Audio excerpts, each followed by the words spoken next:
Going live. Okay. Welcome to the Out There channel. Live stream 457. Here with Rob talking off-world crafts. Because we're not allowed to say the UFO anymore on YouTube anyway, as we get discriminated against. Hopefully it's working. I'm searching, I'm loving, I'm finding love. Hope everybody's been good. I'm searching, I'm loving. Should be a good day. I get my first jab today after the show, so we're finishing at 1 p.m. Control your body. Do say hi on the side chat.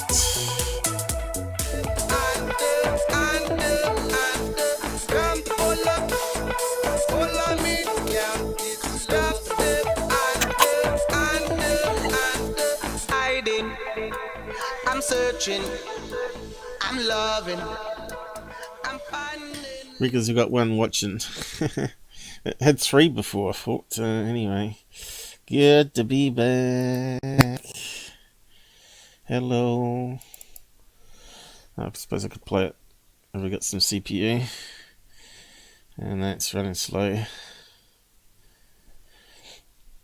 Remember the rules. I was going to say good to be back now, is it? Might be. Let's see. That's how long it took to start. Well, CPU. Hello, good to be back. Okay, everything's looking good. Hopefully it didn't sound corrupted and we sound normal. Let us know if there's any problems with the audio. You never know when it's going to go bung on us in the Men in Black strike. Just minimize that down. Alright, so everything's up and running, Robert, so over to you, I guess. Okay. Well, the news of the week has been the story that Tony Bragalia has broke about Einstein's secretary and her trip out to Roswell in 1947 with Einstein to see the bodies. Yeah, you got it. Mm-hmm. Yeah. And there's one alive. Yeah, her name is Dr. Shirley Wright. Now, doing a little bit of research into this, I haven't done a lot. But the actual tape confession, people are calling it a deathbed confession. Well, it's nothing of the sort. It's nothing of the sort. She actually made this tape in 1993, okay? And she didn't die until 2015.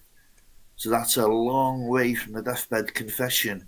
Nevertheless, I don't think that the tape was available for public consumption until recently, or certainly I have not been aware of it at all.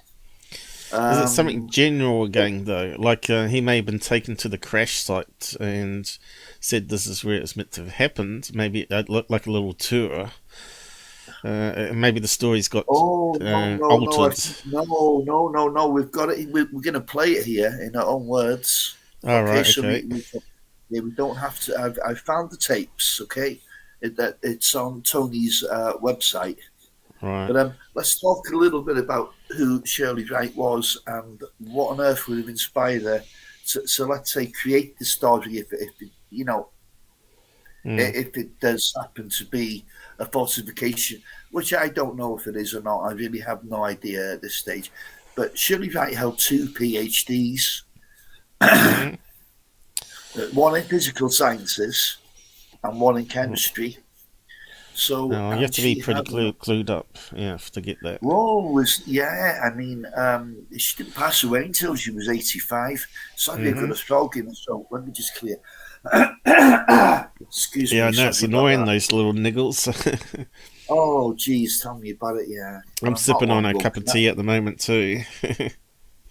you couldn't have made last night. I tell you what, we had the boxing on. So what I had to do, so I had to put, because I had more than the usual number of friends around, I got 2 deck chairs out.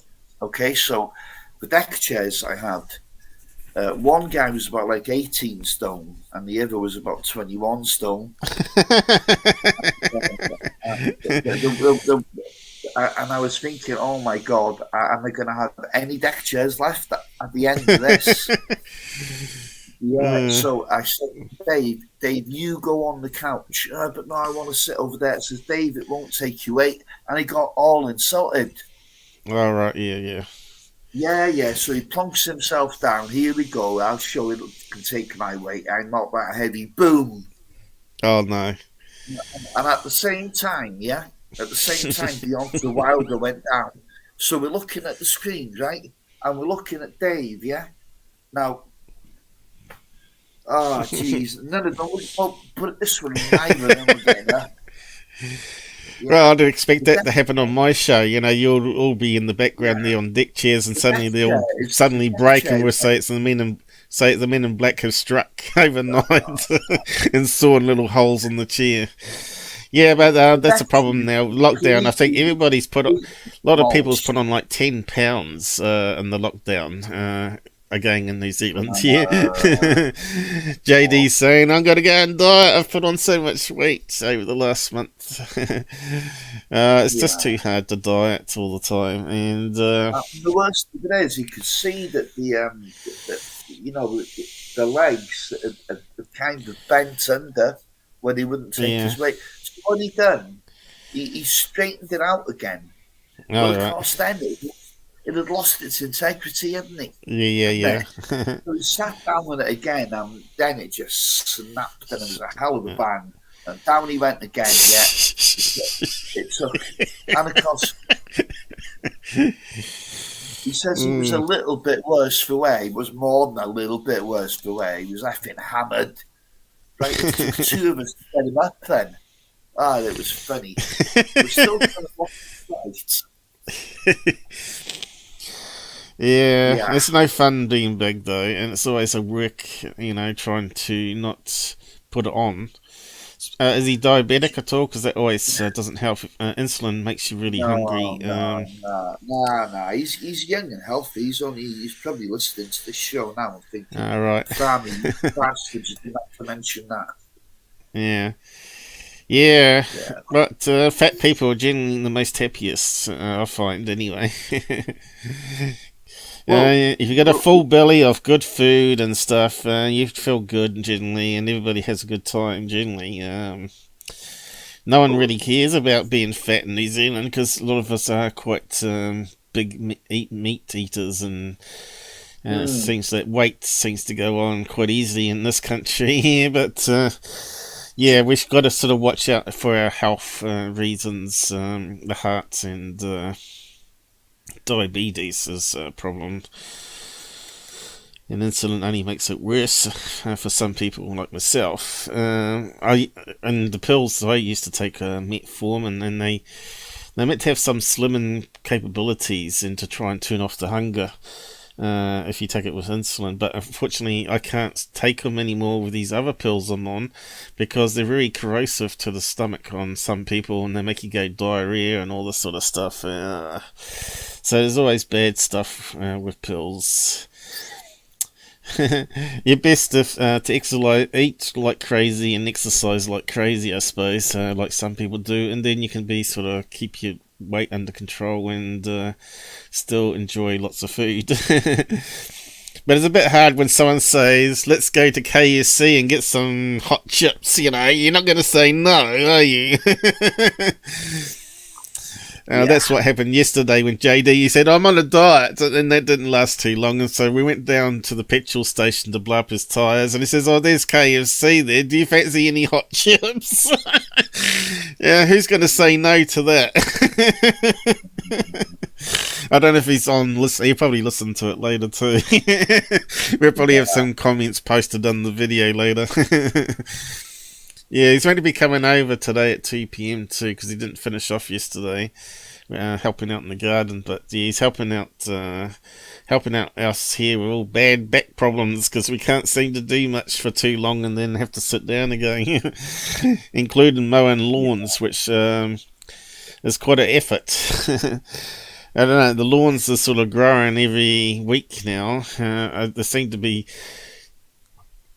like quad in size blades in a week. And maybe it's because we're getting the right amount of sunshine now and rain. I've got a strimmer, powerful one that takes care of my little gardens very quickly.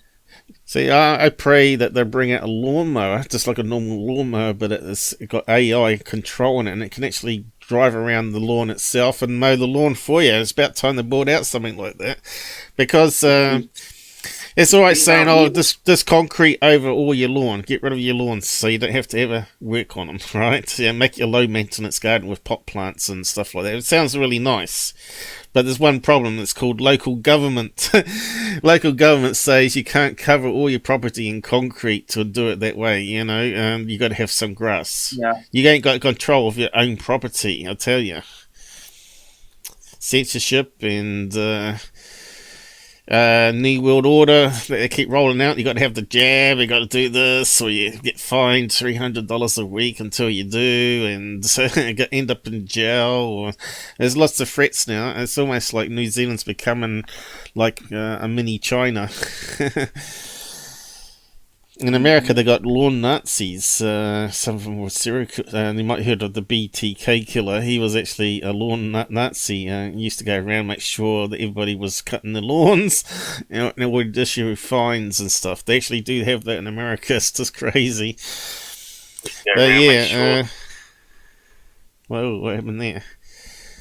Oh, that was nothing. That was just me looking into YouTube. Hello, Michael. All right. Well, so anyway, we better talk about UFOs and not governments and lawns, I suppose, and KFC. Yeah. And broken chairs, definitely not. And weight control. So, back to this Einstein business. Yeah. I'll tell you what, I'll post a link, and the best thing you can do is play the tape. Okay. Let's see if she just comes over as sincere or otherwise. Yeah. Hello, Michael. Yeah. Michael on with us next week, Paul. Right. Will he need to post some links? I suppose you can do it for him. I'll need to give him the Jitsi link. Alright. Well, you could do that. Facebook, I guess. And yeah. I'm just saying he doesn't need to post rights to post links on the side chat, because I have to make him a moderator to do that. Yeah. Copy address. So it's going to put studio in front, is it? Let's have a look. Right. I think it changes it. Hang on, let me just have a look. I don't think you can change it until you push enter. What the hell? It's a long one. And that's YouTube at the moment, so let's push enter. It's not a YouTube link. That's what I've got. Oh, it's a redirect. They sure want to leave YouTube. We do, but we don't. Yeah. Where's yes? Go to site. Yeah, they put their own censorship control on the front, don't they? And then they say redirect. Here we are. Einstein's secret trip. So it almost sounds like a 1960s flower power. To view Roswell UFO revealed and take confession. Oh, that's like an Indian headdress, is it?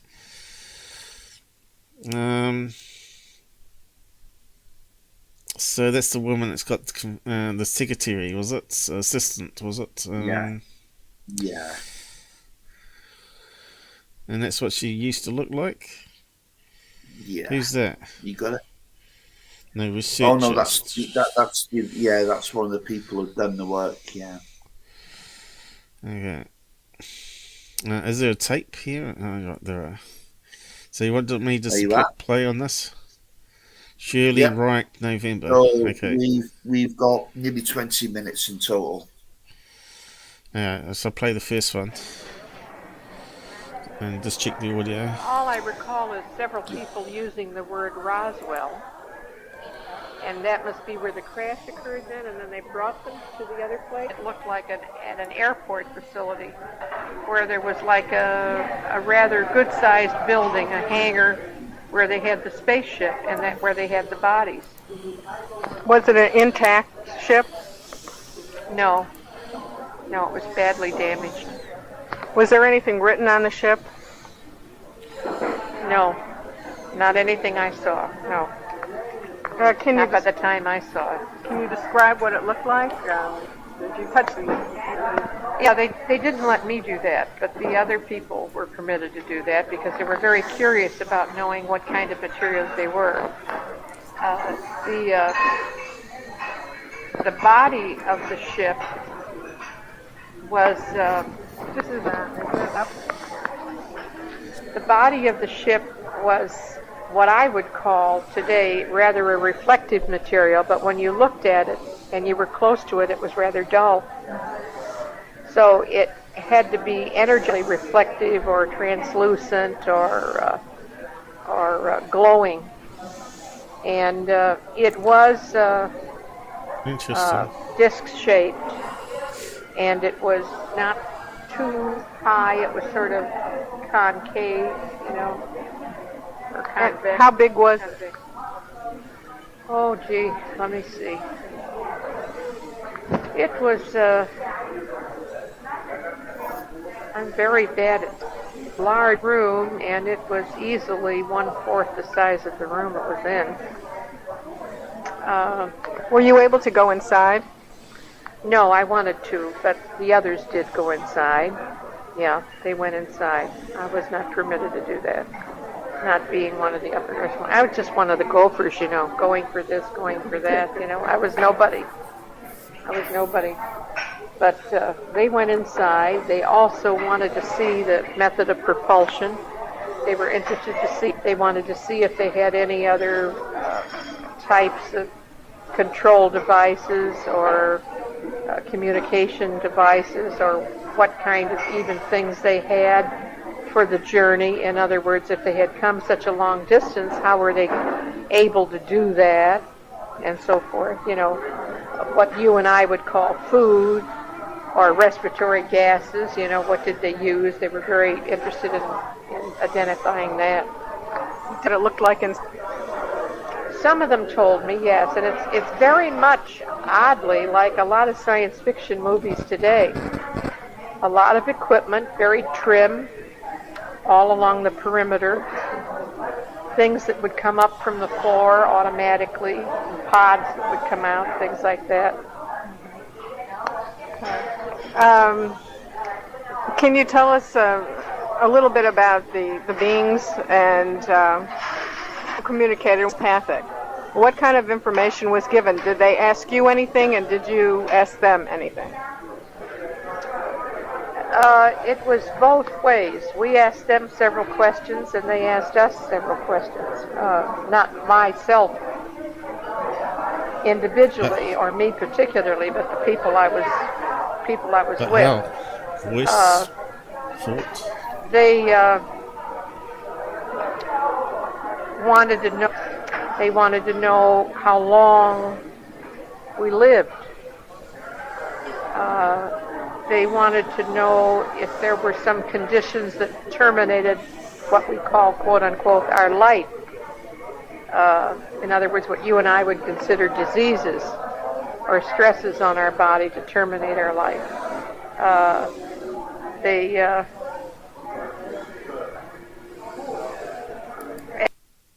I'll just pause it there for some comments since we're halfway through. Now, it's quite interesting. Did she say they were communicating telepathically or by voice there? Yes. Because you didn't answer. Yes, telepathically. I just wonder how that works. So it's more questions than answers, really. So if they're asking us how long, what can end our life, that kind of sounds a bit suspicious that maybe they want to end our lives, right?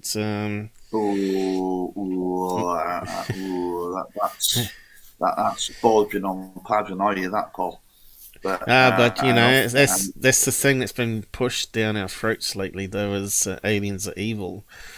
But it also suggests, hold on a second, that it also suggests that they were kind of first-time visitors.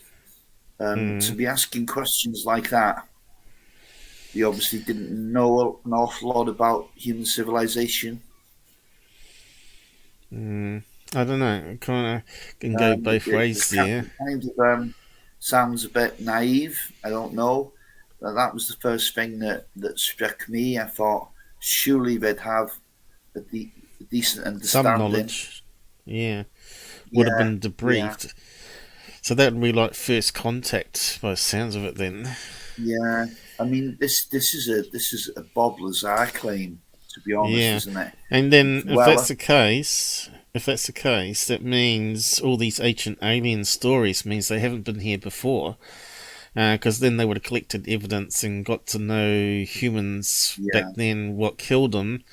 So that sounds to me, maybe 1947 is when it first, after the atomic bombs went off, is when the first real contact happened.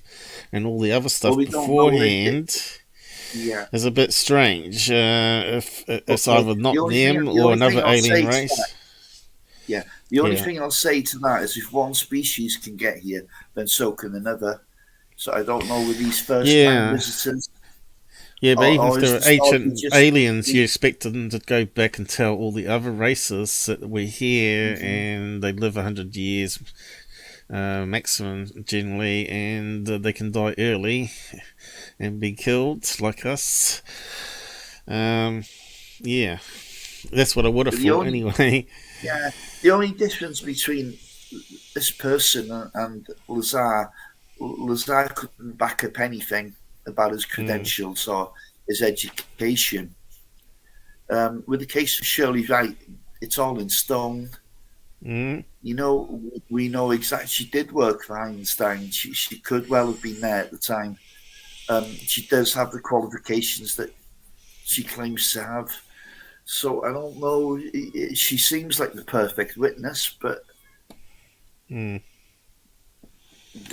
is one hell of a claim. Yeah, it is. Sounds similar to other. Hang on, but there has been other stories over the years where people said they have walked into a hangar and saw a floating UFO, what she's describing before, and it had like a ramp that they could walk into, and it was had little flaps underneath that were going up and down, and it was constantly hovering. Who was that one? It was some sort of other reporter, wasn't it? That went to, was it Edwards Air Force Base and saw it in a hangar? Made the claim that he saw it there with other top people. But he was actually he snuck in the back door or something with his mate who had access to it. That sounds like Gordon Cooper. Yeah, I don't know. I can't remember what his name was, but made these claims anyway. You probably can find that probably if you search for it. Yeah, but most claims like that have just fallen apart under close scrutiny, you know. Yeah, this one might too as well. Well, hold on. The only thing is you can't knock her credentials and who she is. Yes, it seems very credible the way she's talking though. Yeah, it does come over sincere, doesn't it? You know, it's like if I've practiced the story so many times, she's just reading it off there like she was standing there describing it. So, if you ever look at Bob Lazar when he's asked, he sort of breaks up and he sort of stutters and he looks away, and unfortunately we can't see the body language here, which would help us a lot as well. But yeah, sure. But just a second here now. She's recalling a story from 1947 Yeah. So, geez, man. She may have told it a few times, you reckon? She definitely told it a few times. Whether she's told it to close friends and family, I would imagine only so. And I'm still not sure now how this tape was made in 1993, why it's only come to light now. Yeah. I'm not sure about the background behind that. If anybody out there, so I've done a little research on this. I haven't had the time this week. How this came to light, I don't know. Does it not say in the text written below? It probably will. You'll have some idea, yeah. Anyway, carry on with the tape, and I'll add a scroll down, see what I can Trying find. to validate, probably. Yeah. Carry on with the tape now, or we're just going to get on with it. We can get the text for you to read it out later if you want. Let me see if I can remember. Thought I'd never forget some of this. I don't know why my mind is so blank on some of these things. They asked a lot of the scientists what was their best system of going out into the atmosphere or going into the ocean, and how deeply we had penetrated galaxies, things like that. And of course they were very quick to let us know that we didn't know anything.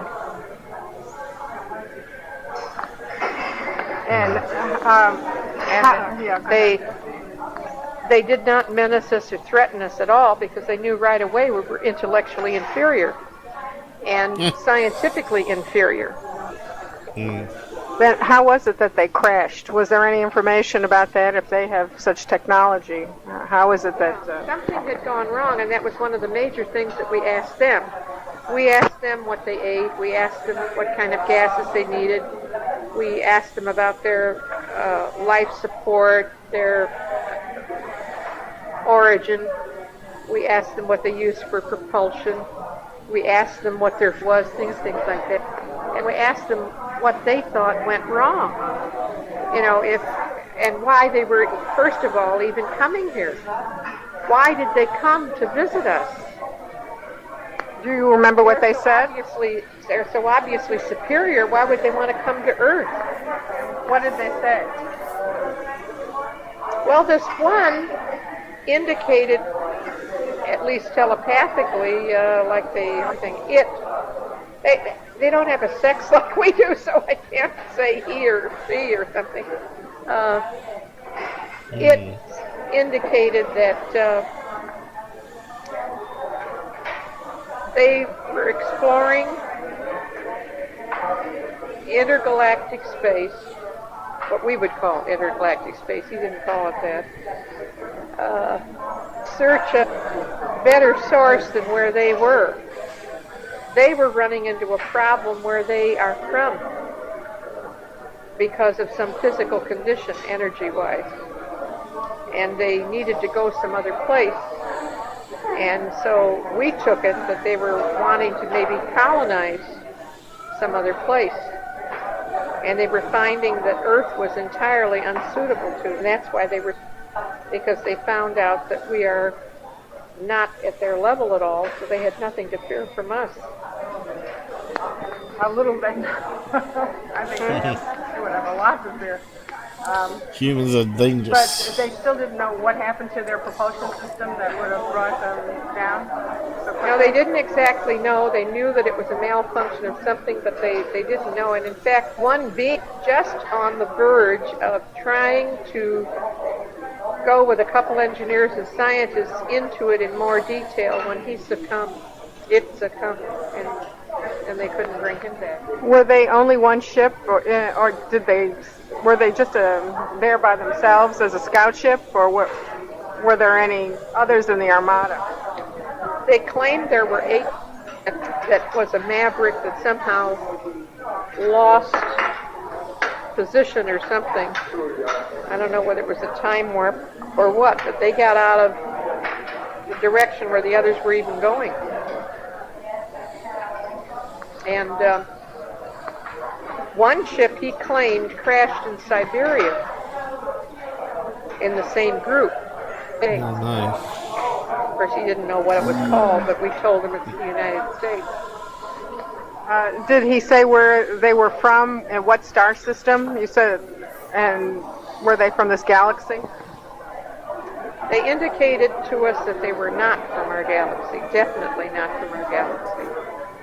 And the star system, the name was absolute gibberish to us. We didn't know what it meant. Was that at that point in time? Do you have any knowledge whether we found that star system now? What's So the far name as of it? I know, we still have it unknown. What and how many people were around when you were there, or were there government people? Were there other There were scientists? government people, there were military people, there were scientists, there were lower echelon people. There were many individuals about both men and women, many people. How did you get from where you were with the scientists you were with to that point of where the ship? By military vehicles to the site. Were you interrogated at all before they allowed you to see this? No, because I was just sort of in the background, and I was just, I had no positive, even fifth or sixth line interest in it or anything. I was just going to be assisting the scientist that I was with and part of his entourage, so to speak. And that's why I was there, and I was just permitted to be there. How did you feel when you saw this and saw what was taking place? Well, I was quite overwhelmed and awed. Real or fantasy, I wondered whether there was somebody playing a terrible untruth on us. And it's just that the people, there was such activity and behavior and interest on the part of people, I knew it was something serious. That's the end of it. First part, anyway. Yeah. You there, Robert? Yeah, of course. So, she's clearly not privy to all the information, is she? No. She's only been given a certain amount of information. I was just looking quickly now at Einstein's diary around that time, so there was some research done on that. And I'm sorry, but I have to say that I think Anthony Brigali found out that he had an ulcer. Einstein had an ulcer, and he was unable to attend somewhere. This was a couple of months. Could that be a cover-up, though? No, listen, after he was supposed to be at this event here where he's seen the aliens and all that, and he's kind of implying that he got the ulcer because of the stress of what he's seen. Right. Don't work for me. Jeez, man. That's trying too hard to make something fit, You mean like a president sneaking off to get a fill-in done? Yeah, exactly. There's no historical record of Einstein being there, but there's no historical record saying that he wasn't there either. Yeah, a photograph or a video would probably nail that, though, wouldn't it? Yeah. And of course, when you talked about Siberia crash, hasn't there been various videos that have come out turned out to be hoaxes in that line? No, region? There has, but none from 1947, Paul. Yeah. And why did they crash there? So there's a lot of questions than answers, really. And she didn't even say what the star system name was. Well, she didn't know. She didn't know. She didn't say she didn't know, though, did she? She didn't answer. Yeah. She's clearly said that she didn't. She wasn't privy to all the details. All right.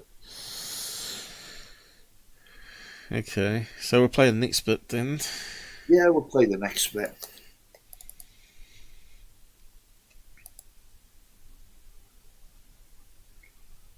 I'm sure I clicked it. But otherwise, you'd think you were almost in part of some science fiction portrayal. Hello, Michael. You know, some set or Two Michaels.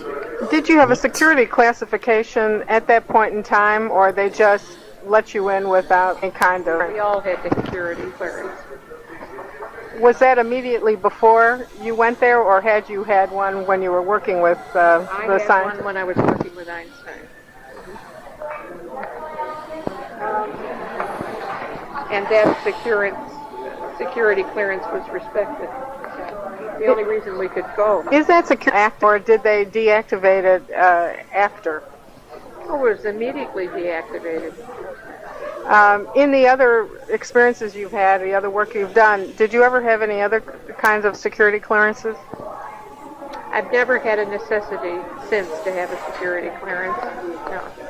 I had a paper classified by the government on the ultimate structure of matter and the National Academy of Science, but I have had no security clearance. Do you remember what they called that clearance that you had? Did they name it for you? I don't even recall that except A5.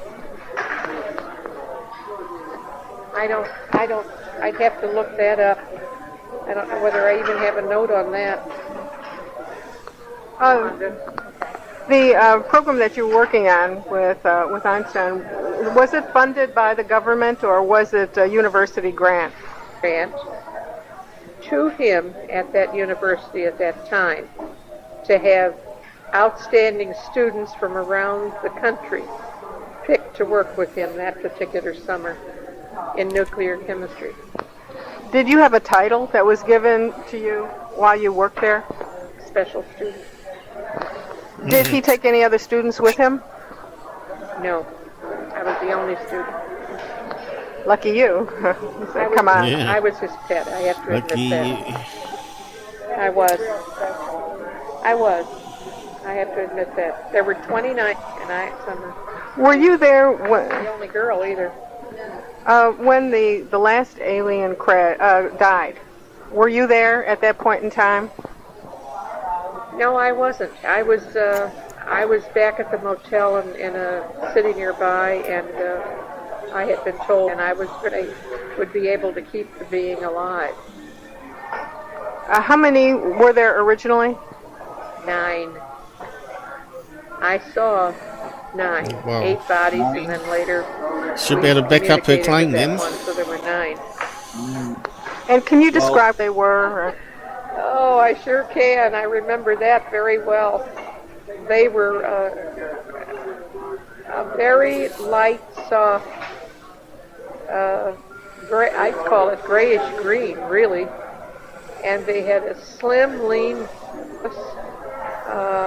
they had no nose, but they had markings where a nose opening would be. They had eyes and a mouth, no eyebrows. They had ears. They had a very forehead, and I'd say relative to the rest of their body.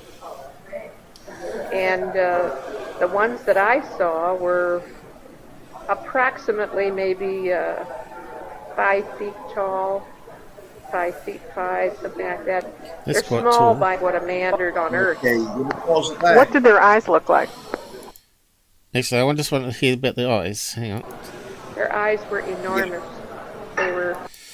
Sounds almost like my alien grey here, but without the ears. The ears is a strange one. Like I said, that strange thing that happened to me that night when I had a visit, they looked just like this alien down here, and nothing like what she's describing, apart from, well, I suppose that is very similar to what she's describing. They were sort of almost like bioluminescence skin on them. They were grey, green, and blue. Whether that was like some sort of suit they had on, it was like a self-lightened suit, which is like carrying a torch. I don't know, but I only saw it for a few seconds before they made me pass out again. So, yeah, that was after I got into this field. So, yeah, that sort of shook up my more skeptical self, thinking maybe this is a sign of something more going to happen in the future. Still waiting to see what happens there.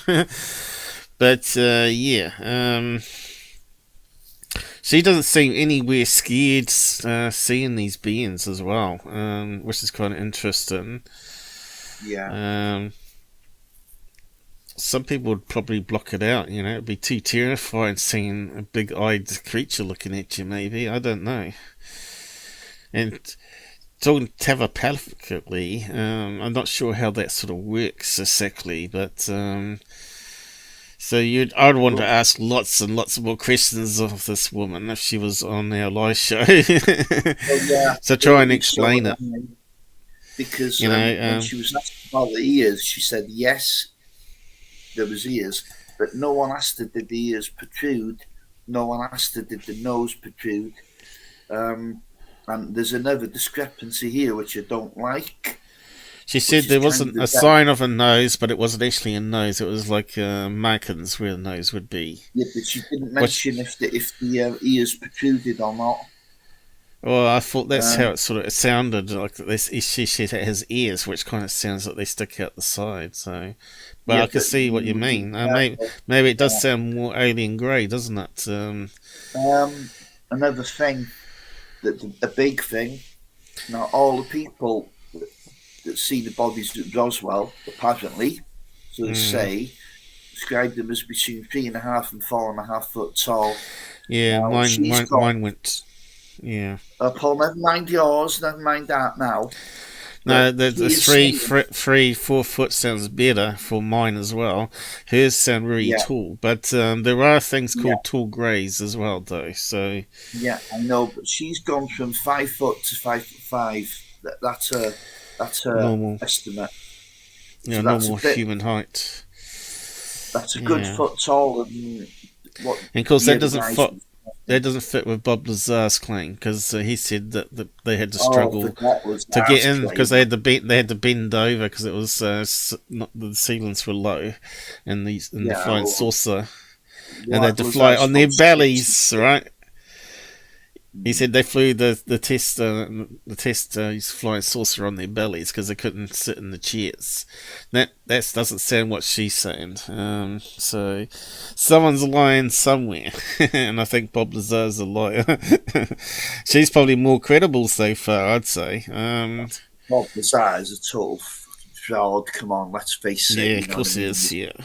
There's no point wasting any more time. She said the grey, green, blue. So I'm not sure Tall Whites comes into it. Tall Whites comes more from the Billy Meyer side of things, doesn't it?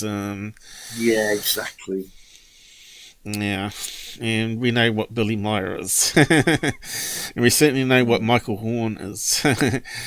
I tried to work with that guy, but he was just terrible to even ask questions, and he wouldn't answer them. Billy Meyer, just replace the N with an L. Yeah, but something I heard about Michael Horn, talking about Michael Horn at the moment, Plex sent me something saying that apparently he wasn't self-sufficient until he was to the age of 32, and he's saying, does that mean he was living with his parents until the age of 32? So it kind of makes you wonder. He made claims that he went to New York and he was out in the streets in a pornographic area, whatever that means, where they make porno movies, maybe, I don't know, for 6 months. Plex was posting it to me on Discords, so I wasn't sure. He was giving me links to some other movie that he was promoting about females being abused and all that. So, you know how I asked him, can you just give me a basic understanding of where he made his living from? And he refused to give any information whatsoever, which is kind of suspicious.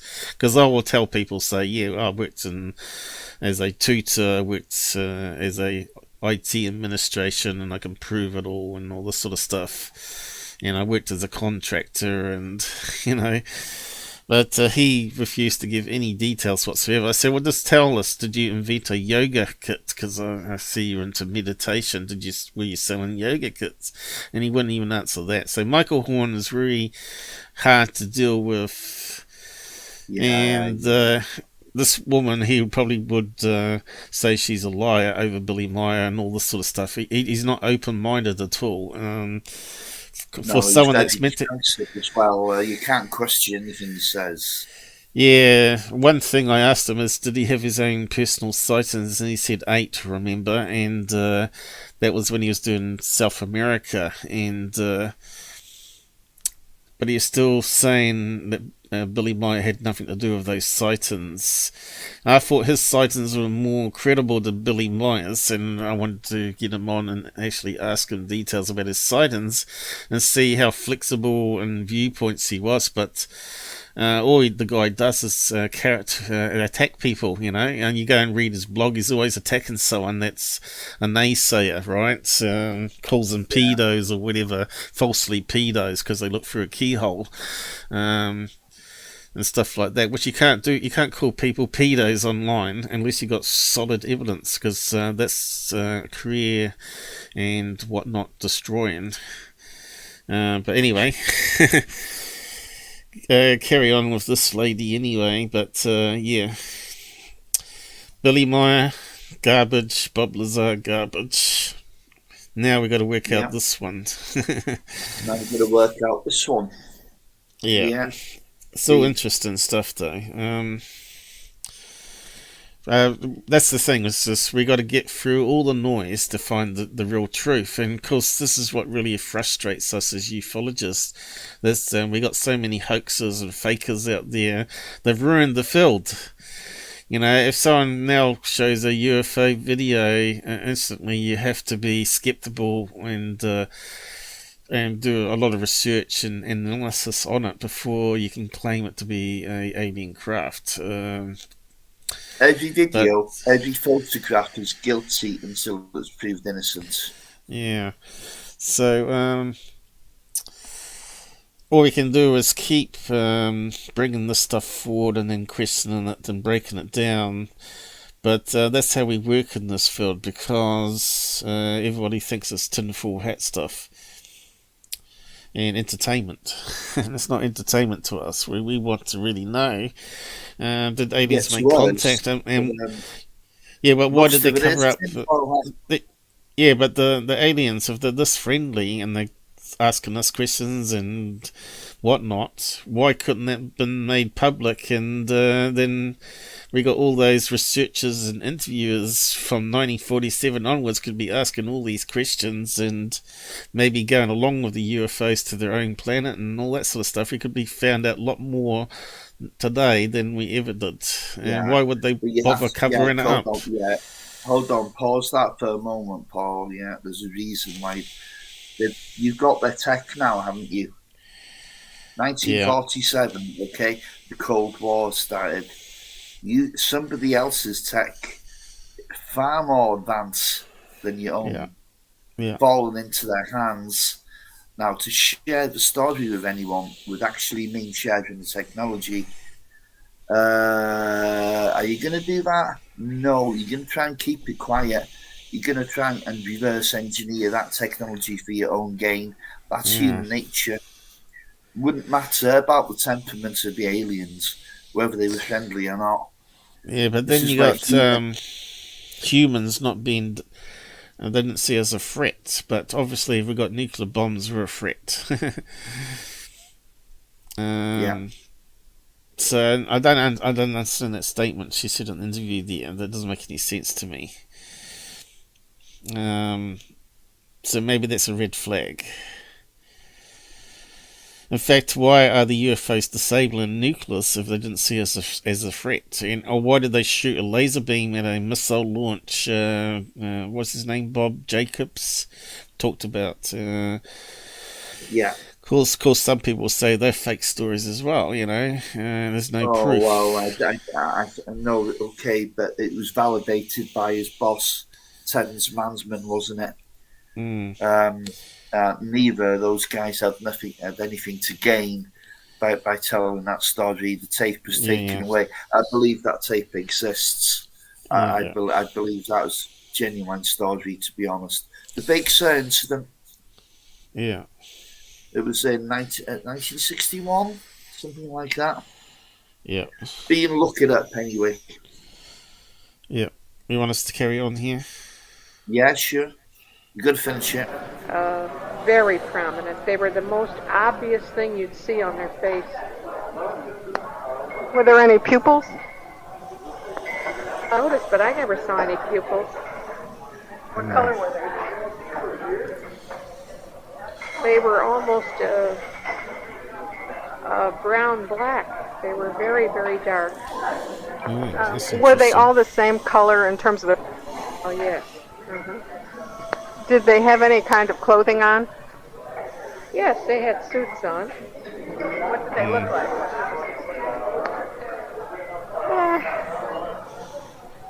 Very much toward, like, what we call suits. Were they black? The only thing was, though, that I didn't recognize the fabric. It didn't look like any fabric that I would know as a chemist, or even today that I would recognize. Were there any kind of fasteners? Buttons or zippers or ties or something? No, I didn't see any. What about their shoes? Their shoes were all, looked like they were connected. They were in one piece. And their hands connected to their trousers? Covered, right down to what we would call the wrist. What color was it, and was it any kind of trim? You mean the suit itself? Oh, it had like an insignia on it. What did the insignia look like? You didn't ask the question. Gee, I'd have to draw it for you. It looked like... Was it black? Yeah. I'm not an artist, but it looked like something like this. Have you got pictures? I didn't know what it meant. The insignia. The insignia was almost in the middle of the garment. It wasn't off on the side like we would expect it to be. Did they need any special breathing apparatuses, or did they appear to be breathing on their own? And that was just an amazing thing. So she asked her what colour it was, and she didn't answer the suit colour. And I want to know if they were black, like we're seeing in some of the videos. Yeah, that's not... there's nothing... what disturbs me is she said there was an insignia on this unrecognised fabric. None of the other Roswell witnesses claim to have said anything like that. We haven't got a picture of what she drew either, have we? Oh, no, we haven't, no. Damn. Is there any other links that may show what was drawn? No, I'm looking.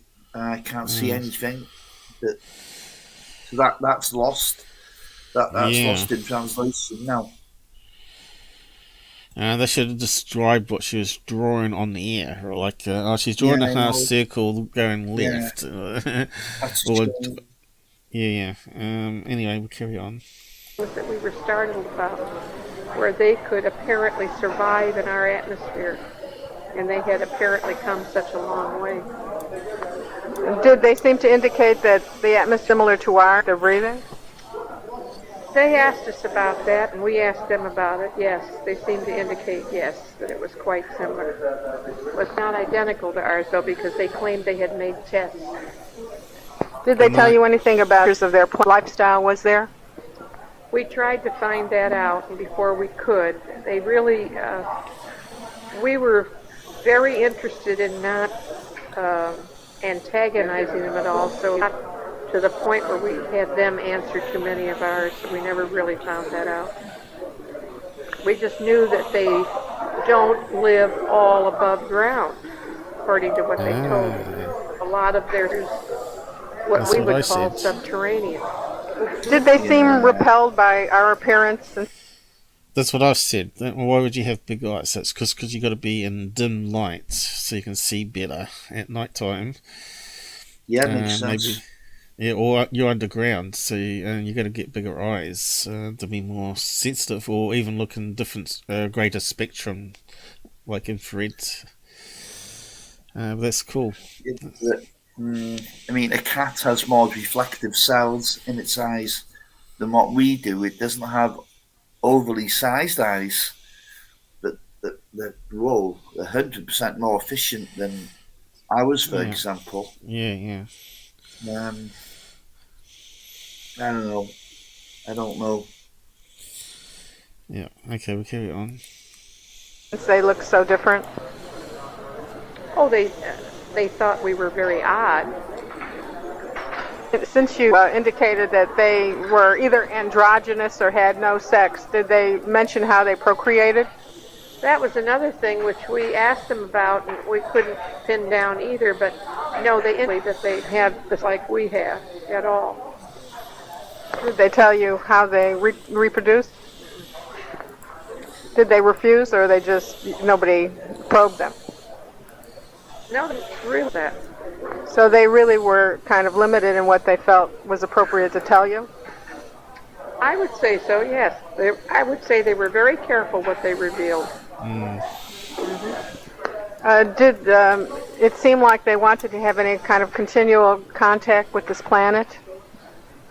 Very definitely, yes. However, they had already almost discounted this as a desirable place to come. And that's all we got, isn't it? Yeah. So why would this be an undesirable place? We've got some nice islands with food and golden beaches. Yeah. It's just play that last 5 seconds again. What exactly did she say there? Yeah, I guess so. Let's see. We have at all. Did they tell you how they reproduced? Did they refuse, or they just nobody probed them? Hi, Dan. No, that's real. That. So they really were kind of limited in what they felt was appropriate to tell you? I would say so, yes. I would say they were very careful what they revealed. Did it seem like they wanted to have any kind of continual contact with this planet? Very definitely, yes. However, they had already almost discounted this as a desirable place to come. Why? Okay. Well, I'll tell Military? you what. No, those aliens got some brains on them. Who the hell would want to come here, eh? Well, there's nothing wrong with New Zealand. If you had, hey, come on. Okay, if you had an intergalactic caravan, the last place you're going to put it is on planet Earth. Yeah? You wake up in the morning, it's gone, there's no wheels. I don't know. A base under the sea would be fairly safe, I'd say. Undersea base. Of course, they like to be underground, you see, so that makes more sense to be under the sea. Well, we don't know that, Paul. That's just speculation. We don't know that at all. They like to be underground. We ain't got a clue. Yeah, it's not like us, where we like to be on the beach in the sun. They like to be more in the dark. And how do you know? You don't know. Because that's what she was referring to with the big eyes and. No, I don't know. Being underground. Yeah. But yeah, it might be that the military were quite hostile to them. Maybe, I don't know. I'm not really sure. I don't know why an alien race would want to live in caves and the underground like troglodytes. That doesn't make any sense to me either. To be honest, yeah, I have to. I'm gonna flat out say I think she's spinning a bit of a yarn, you know. It could be a good story. I think it's a damn good story, and that's about as far as it. There's just no evidence at all that comes with it. It's interesting, and God knows there could be some nuggets of truth in this. But Jesus. We have to see what Dolan brings up on it. Oh, God's sakes. Yeah, well, okay. But, she wasn't even asked to sign an NDA. There was no paperwork on the thing. Doesn't sound right, does it? Doesn't sound right at all. And she's also saying that she wasn't sworn into the program. And she's only a student. Yeah, and she's been left on the edges to see all this and pick up all this. I don't know. Has she been listening to other people over the years? Yeah. And she's picked up a bit here and picked up a bit there. Yeah. And then, but why do it? Why do it?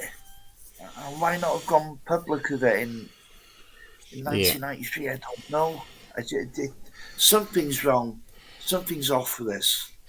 Yeah, someone's mentioned here about the Hopi Indians. I have covered that in live streams before and made some connections. You might be interested in watching some old live streams on that. In fact, I found a lot more interesting stuff with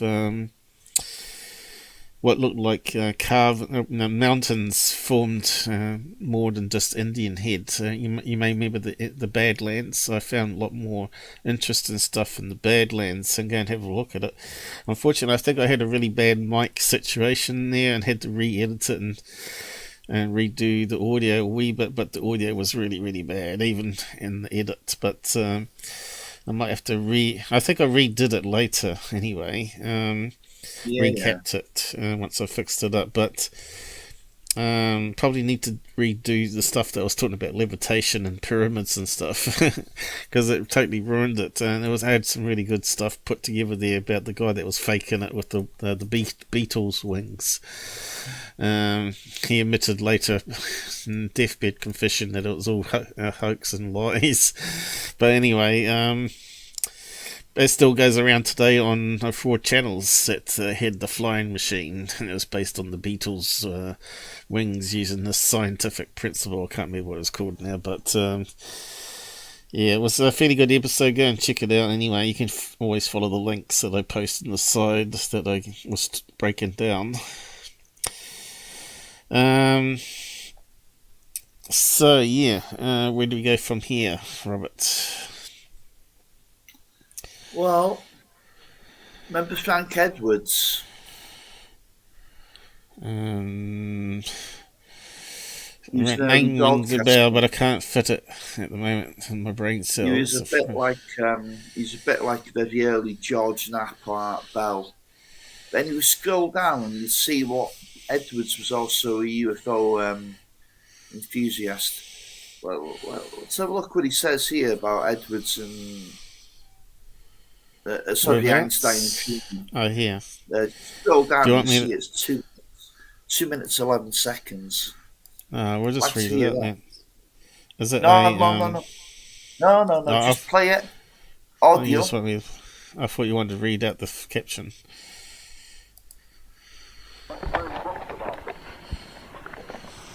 Well, actually, what this booklet does, it discusses a great many of these sightings around Washington, D.C., particularly those of mid-July 1952, when about a dozen of the things came over.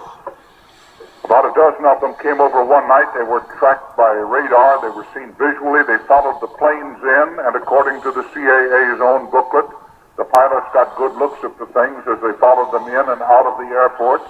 Some of them hovered. Some of them went around the Capitol building. Some went over the monument and the White House and over the deep freeze, and circled all around there. They were seen plainly. There was no question about them being there.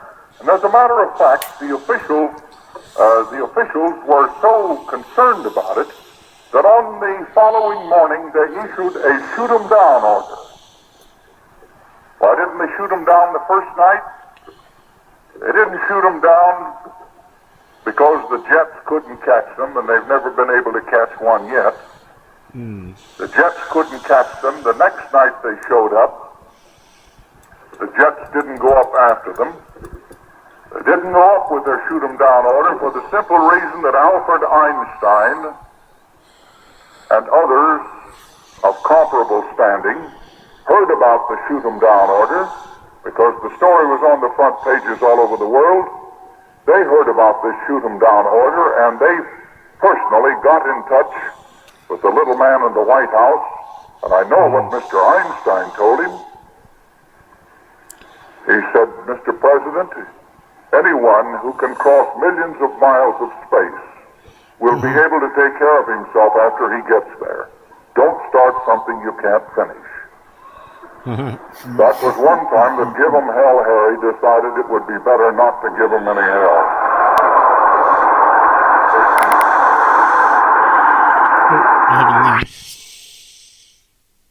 That's it. Yeah, that meeting with Einstein and Truman is apparently a real event. And there was a shoot down order at some stage, and apparently we were losing an awful lot of pilots and aircraft during that period. I mean, Truman, he wasn't even keen on the whole idea of UFOs, to be honest, until he started flying over his house. And of course, that changed his mind. Of course, I'm talking about the Washington, D.C. sightings in 1952. Yeah, but none of those images or videos, by the way, just remind people, were real. They were fabricated or lens flare or whatever. Oh, lens flare, yeah. 1952 ones going over the Capitol building, whatever it's called. Yeah, but we've got all the pilot and radar evidence that did happen. Yeah, there's a lot of witnesses and stuff to that case. But didn't they say it was weather inversion on the radar or something on that one? Which was temperature inversion, which is a classic case of where like radar glitches, but. James McDonald, he put that one to bed because it was a perfectly clear sky. The weather conditions weren't conducive to temperature inversion. It was just bullshit excuse. Yes, it was. And even the radar operators, people like Al Chop, they all turned around and said, "Nah, that whatever was on that radar, it was there." They had visual sightings of it as well by the pilots. And in 1978, New Zealand Kaikoura lights, and what did they say? Weather inversion 2 radar hits were it was a go-to excuse, Yeah, they keep on with that excuse. I'm not sure if the radar has got any better since. You think they got more technology now, not just relying on one wavelength of radar, but multiple now overlapping that they can eliminate. You get a metal detector, Paul, and you're looking for silver coins, whatever, and picking up silver paper. Positive. You're picking up silver paper, a bit of Kit Kat paper, or something fantastic. You dig it up. What a second! Well, you've got a discriminator on the detector that cancels out the silver paper. You can do that. It's the same with radar. Yeah, they can easily. They know if it picks up temperature inversion, they know what it is. And even with the old dated radar equipment, the good people, the experienced guys could tell straight away what it was. Plus, there's another way in doing it too. Remember that it said the weather radars was never any good at detecting planes and stuff, but small objects like bats, butterflies, it would, rain, and of course water moisture, because microwave gets absorbed, and they know how much is bouncing back and all that sort of stuff. But there also was a theory that they could use that radar to detect stealth planes by seeing any micro changes in the air currents. So that was proposed probably 20 years ago, and I bet they've been researching on that. Now they can use these weather radar maps to actually map where stealth planes are, I reckon. I reckon they've got it sort of perfected now. But then again, it's just using different wavelengths, and some are bounce back off larger objects easily, and the big wavelengths pass through water and don't bounce back off water, like the small wavelengths do for the weather radar. That's why you got short range radar, and you got all these different types of radars at the airport with the dish spinning around. That's why you see a load also on aircraft carriers, right? You remember seeing the tower stack, and they got multiple radars. So let's actually bring up a picture of one while we're talking about it, so people can get an image in their head. Aircraft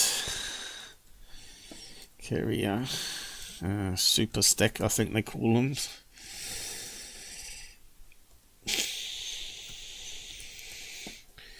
Let's see what comes up. Images.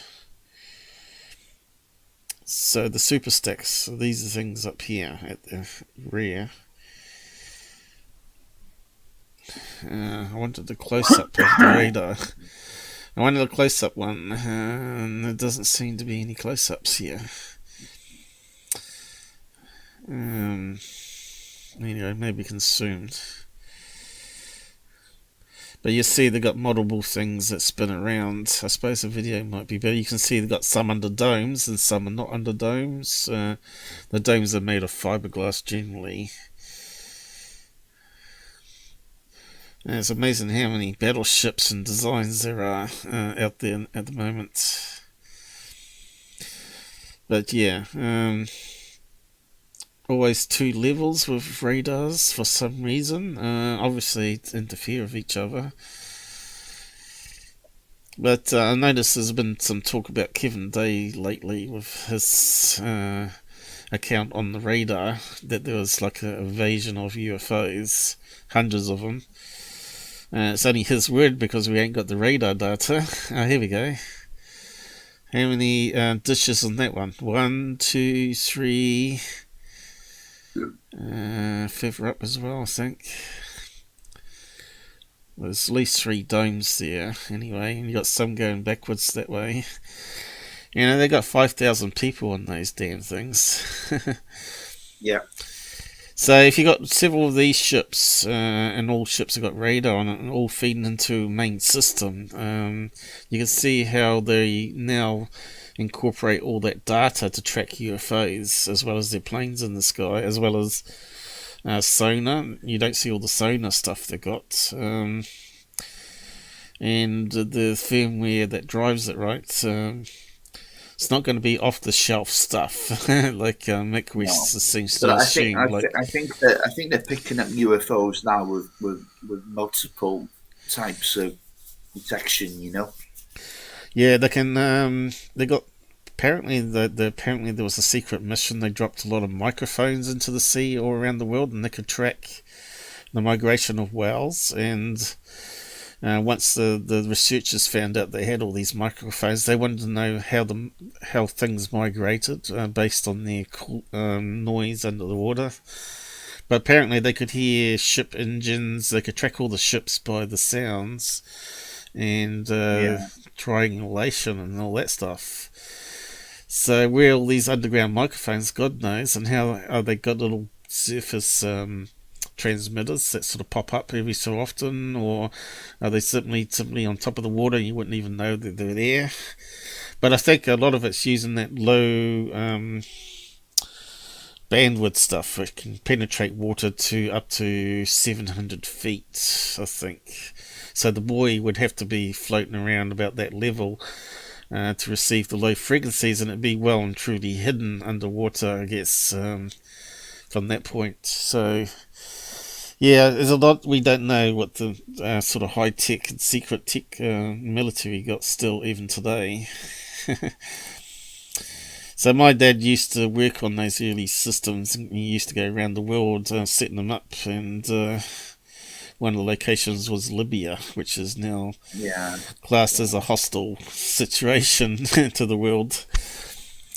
But you know, back decades now, some UFO researchers set up some equipment which detected disturbances in the electromagnetic field, the Earth's magnetic field. we can do that too. Yeah. Sound, That was a classic way of picking up UFOs. Yeah, there's all the infrasound. There's all kinds of ways. The sensors. And apparently, once the Chinese found out about, the only people that can get around that now is the Chinese. Apparently, they built these so-called plastic submarines and zero noise movement subs, so they move along through the water faster. But they don't have conventional diesel engines, and they don't need oxygen and all this sort of business. Whether it's true or not, I don't know. But if they're made from plastic, you're not going to detect it with these sensors, so it makes the sensors useless. And if it doesn't make any sound, you're not going to hear them coming. So I think the Chinese, we should really be worried about. At the moment, they're causing a wee bit of hostile. I probably shouldn't say this because probably get ads removed. They're a wee bit hostile to Taiwan at the moment. You know, you've heard about the silicon chip crisis that's going on at the moment.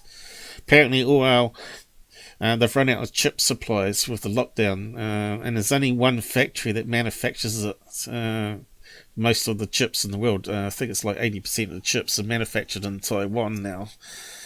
And China wants to take it over. Wants them to become part of the mainland again. Then they got to control all the chip supply for the world pretty much. So it shows how stupid it is. We need to get the chip manufacture back into America, Australia, New Zealand, whatever. And that way there was some situation where they were adding in spyware and backdoors into chips. That's still a problem. You probably heard of that phone company, Hui, or whatever it's called. I'm not sure how you say it, but their routers got all banned because they had backdoors in them. And they could spy on America and UK and all that sort of stuff. And now they're banned worldwide.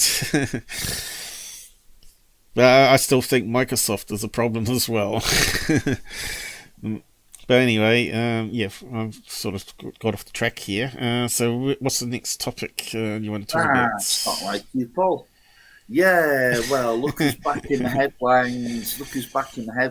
Uri Geller. Oh, is he? Dear. I've never heard of anything so far. Yeah. I'll leave a link for you, okay? It's only short. Okay, we've got another hour left of what we can do. Then I've got to get going. Okay. Yes, your first jab today. Yeah, first jab, so I've got to get going for that by 1 o'clock. But it'll be right. We've done quite good so far, I think. Bringing some new, fresh content. Well, I suppose it's not fresh. Other people jumped in on it as well. Well, it's what's happened. It's what happened since what's happened between last week and now, anyway. And that's all we can do. We can't do a live show every night, can we? No. There's a lot to keep reading and researching all the time. That's why you need multiple people looking into it and sort of coming on and talking about what if they found out, rather than one person trying to do it all. And you just can't do it. Okay, I'll just go to the bathroom while you find that link. Okay. Copy. Do I use this browser or the other one? Not sure I like Microsoft Edge too much, but or trust it. But it has got the best speech on it for reading web pages. Here it goes. Changes the link on this. Always add studio instead of leaving it as www for some reason. Stupid Google.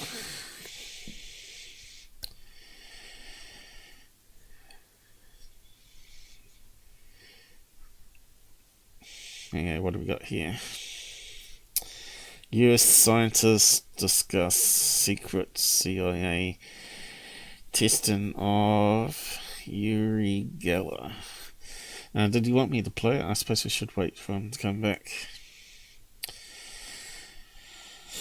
Let's see, what can we play around with while we wait? We got the P in Alien. Because he's always going away peeing. That was for Robert. Where best did I put it though? Oh, here we go. This is especially made for Robert. I hope he's getting it mostly in the toilet.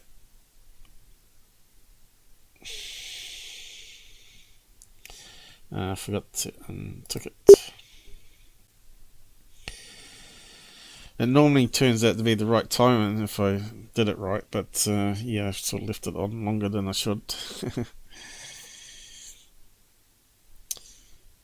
Energizing.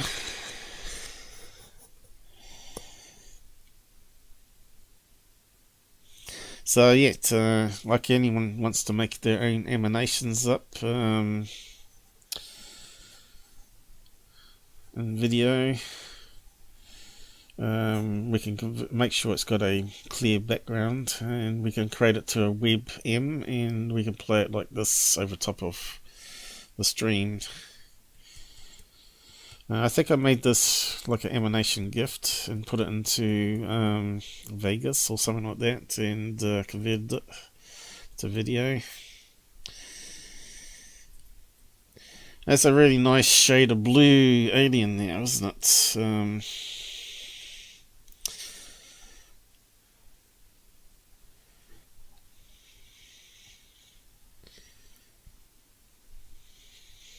You certainly got a lot to go. Like I said, it's a long emanation, that one. Are you back with us? Sure. We just got the alien pin. God, what are you doing, Paul? That's all right, we can get rid of him. Tell it to halt. There you go. So you want us to play this video from the beginning? Yeah, please. Let's have a look at this nonsense. Okay. Looks like it's a strange format. Who's this by the way? You need to unmute it for a start.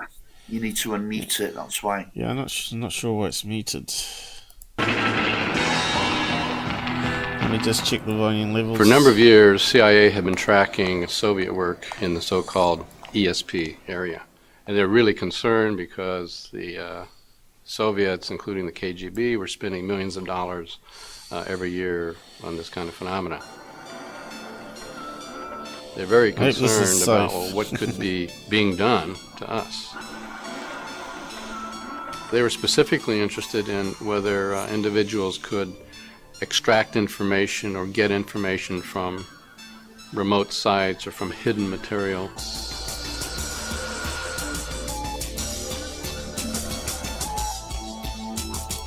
I don't like that music. And so it was critical to them to find out, just what abilities do people have. Word had reached the CIA about an Israeli stage performer who had the talents they were looking for. Uri Geller was brought to the prestigious Stanford Research Institute in San Francisco for testing. 2 laser physics. Okay, so this will be Hal Putoff, is it? And who's the other guy? That's Uri Geller. That's a young Uri Geller. Yeah, no, but they're two scientists that sort of got wrapped up in his tricks. Hal Putoff believed him, and some other one. We'll find out, see if it's names. Physicists subjected Geller to a long series of controlled experiments. Oh, they ain't going to say the names. In March 1973, they went public with their results. This film describes a 5-week investigation with Uri Geller, a young Israeli. Nothing has been restaged or specially created. The film contained some astonishing claims. The scientists said that time after time, Geller was able to telepathically detect a hidden object.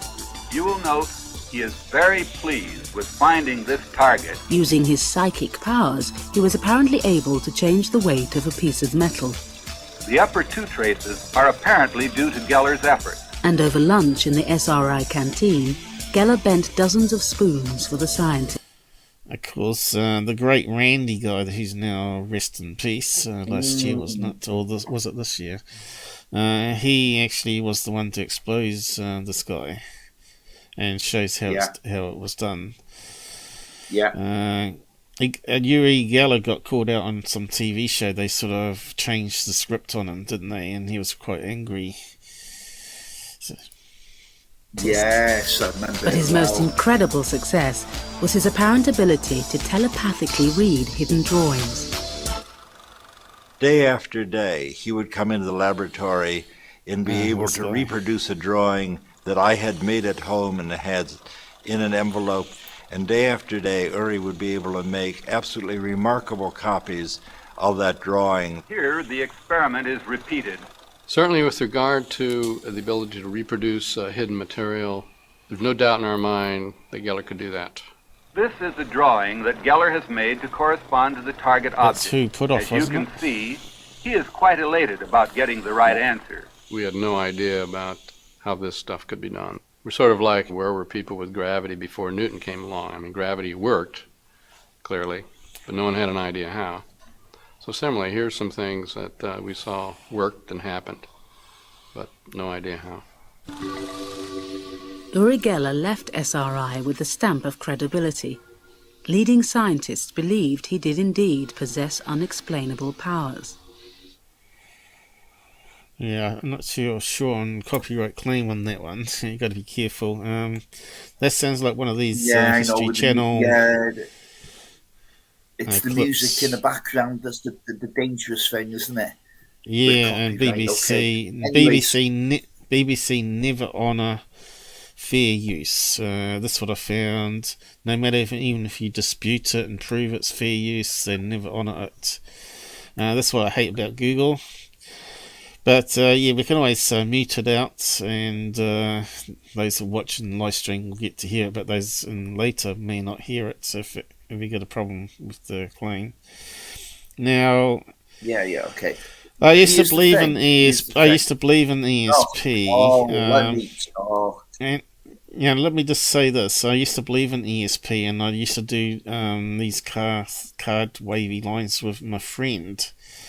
After we went on a trip, and it was like a ESP convention. I don't know, it was with the school, and people were doing various experiments to prove it or not.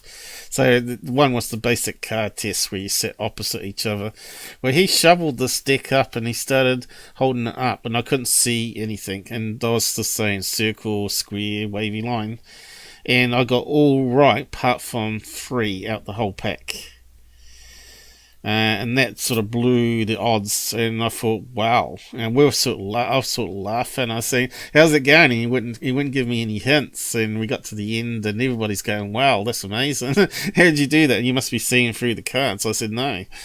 So after that, I got obsessed with trying to replicate it, and I tried to get him to come round and redo it because I couldn't do it with other people. And I said, "Oh, maybe somehow we're sort of connected because we had the similar date of birth, I think it was." And I was trying to figure it out. But yes, I wouldn't rule out it completely as crappy pseudoscience. There does seem to be something there, and it happens sometimes. But this guy's definitely a bit of a fraud. Maybe he embellished things or stuff. But yeah, carry on. Well, yeah. Valley thought highly of him, you know. Even though Valley said he was a shameless con man. He said he'd done some things that I still cannot explain. There's something, he has got a gift. Yeah. And it's the fraudulent side to him that makes you ignore that part of him that has got some kind of talent, some kind of ability. But another thing, you got Geller, you got Valley, you got Putoff, you got Eric Davis, you got Bigelow, then you got TTSA, and they're all in the same mix, aren't they? They're all loosely, at least loosely associated, and this is where all this modern day disclosure kind of thing is coming from. It really makes you wonder what is going on, who's actually pulling all the strings here. Yeah. The more I look at it, you know, I don't know.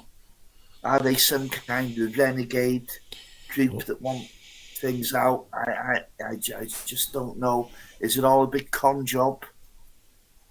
It's confusing, and that's probably how it's supposed to feel. Yeah. Is Your any thoughts kind might of get psyop? bent. Well, if he With any invites him kind of over to psyop? Robert's house, he can unbend a deck chair. Yeah. You have to go back to listen to the intro. Yeah. I wonder if you can interview him. He's in your location, isn't he? Who? Well, apparently he made this big claim, Uri Geller. He made a big claim that he's going to stop Big Ben, and it actually did have a fault, didn't it, that night? Oh. Didn't it ring twice? Normally it would never ring twice or something. Unless he had an inside secret, they were doing maintenance on it. I'm not too sure. There was something to do with Big Ben anyway. You both have to go and dig up the original thing and reread it. I was only going by memory there. Yeah, which can I be a think bit with, faulty. With Geller, it's the baby in the bathwater thing, isn't it? Yeah. And we know he's a shameless con man. But do we show everything out? Yeah. I don't know. I'm not sure. You know, once a person's lied to me, it's difficult to believe anything else you say. It's one lie, and then it sort of throws out everything, really, doesn't it? Yeah, it's like Corso's story, for example. Now, obviously, he's told a lot of lies in that book, but is this nuggets of truth in the book? Maybe, but now we're never going to know, are we? No. Well, that's what I said at the beginning. You know, ufology is such a mess, and people that fake stuff just made it so hard. You almost want to do a reset and start again, but it's a bit hard. Maybe new technology. Ufology, it's like the Wild West. I mean, if Stephen Greer was operating in, let's say, a legitimate business, he'd be in jail for what he's done. Yeah. But in ufology, anything goes. Yeah, Greer has sort of broken a few laws, hasn't he? Hostile, hooker hostile, and firework transporting across borders, or explosives, I should say. What else did he do? His rocket car stuff, I think something illegal there. Oh no, you're talking about Bob Lazar now. Yeah, I'm talking about Bob Lazar. Oh yeah, I got those two always seem to remind me of the same character for some reason. Greer and Bob Lazar. Yeah, Bob Lazar is a convicted criminal, but I'm not supposed to say that. Pardon me. But anyway, I just well, come on, the conviction is a conviction, isn't it? You know, that's not hearsay. It's not speculation. It's a fact. The guy was a pimp. Yeah, he was running a brothel. He's still not allowed near brothel to this day. There's so much wrong with the Lazar story, but no, Geller's a different kind of proposition. I think maybe there's 10% of him that's a reality, you know. Yeah. I don't know. The great Randy guy, he did some good videos. If they're still available, I don't know. Oh yeah, James Randi, yeah. Great I used to love him, as they call him. He was a gay man. He used to meet Richard Feynman, the great scientist of the Feynman diagrams and nuclear testing and all that. Yeah. For lunch and things, and he used to do sleight of hand tricks or give a problem to Richard Feynman to see if he could figure it out. So there's when he's younger.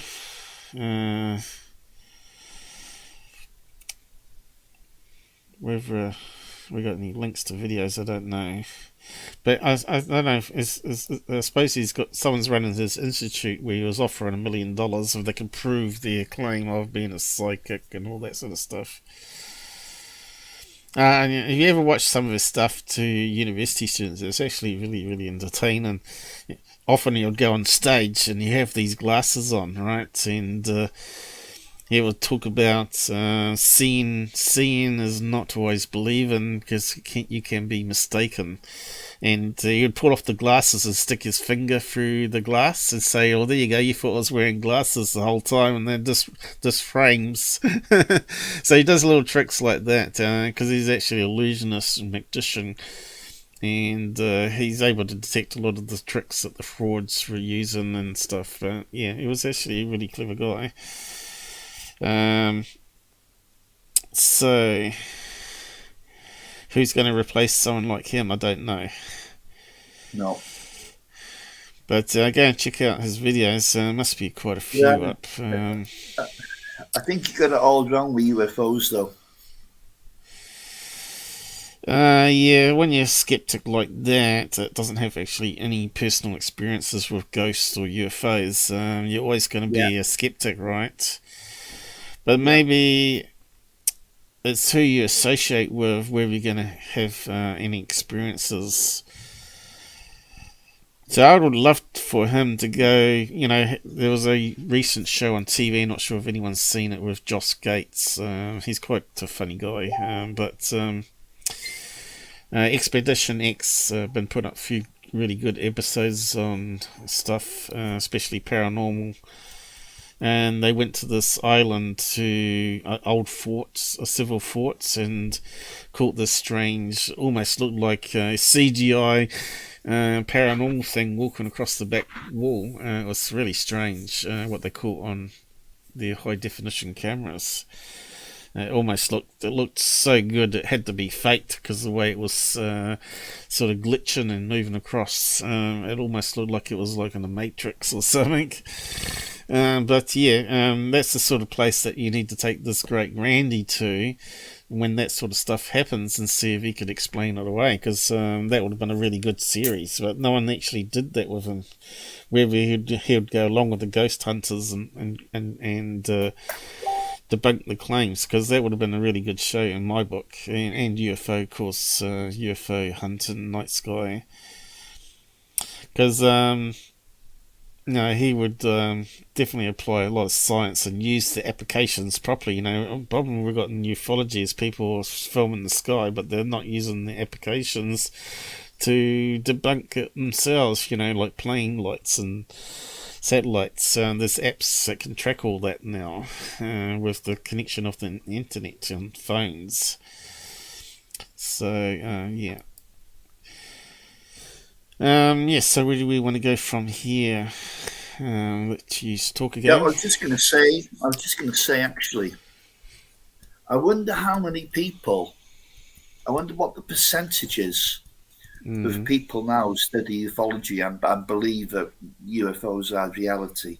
I wonder what the percentage would be of people who've never had a sighting. Now, I can name quite a few. Kevin Randall, William Poulin, Stanton Friedman. They never had sightings, but they went on the body of the evidence. Yeah. I'm trying to think now of some others who have never had any anomalous experiences whatsoever, but still champion the subject. But they normally have mates. They normally have mates they trust that tell their story of what they saw. And they believe it. I think some of them just have never had experiences. No question about that. I think the percentage. I think with most people, we need to see to believe. Yeah. I don't think it does change. It does change your worldview once you have experience, though, and you're sort of wrapping it around science in your head, and maybe it was just a brain fart or whatever you want to call it, but if it keeps happening, it sort of makes you wonder if you're having a mental breakdown or is there something more going on here. I think you know if you're really mental, though. If you're hearing voices in your head all the time and stuff like that, and I'd say maybe something's not quite right up there. These ones that claim to talk to aliens in the head, I would say there's something not quite right there. My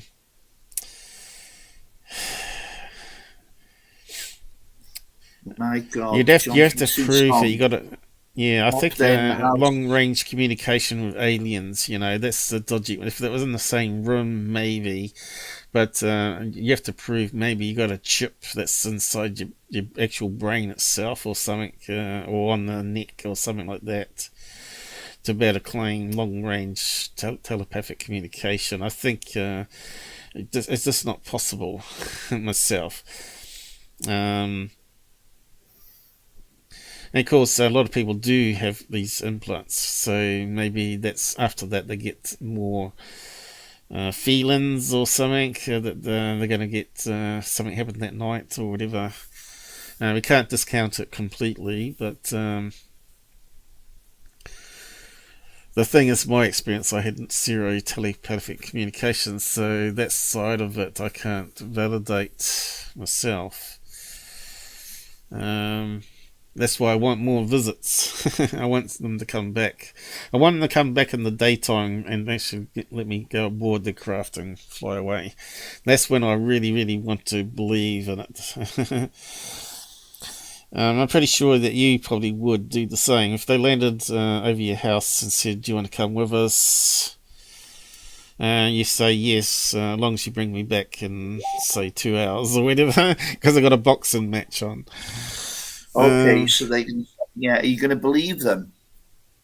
That they're going to bring you back in 2 hours. I think so. Yeah, believe them.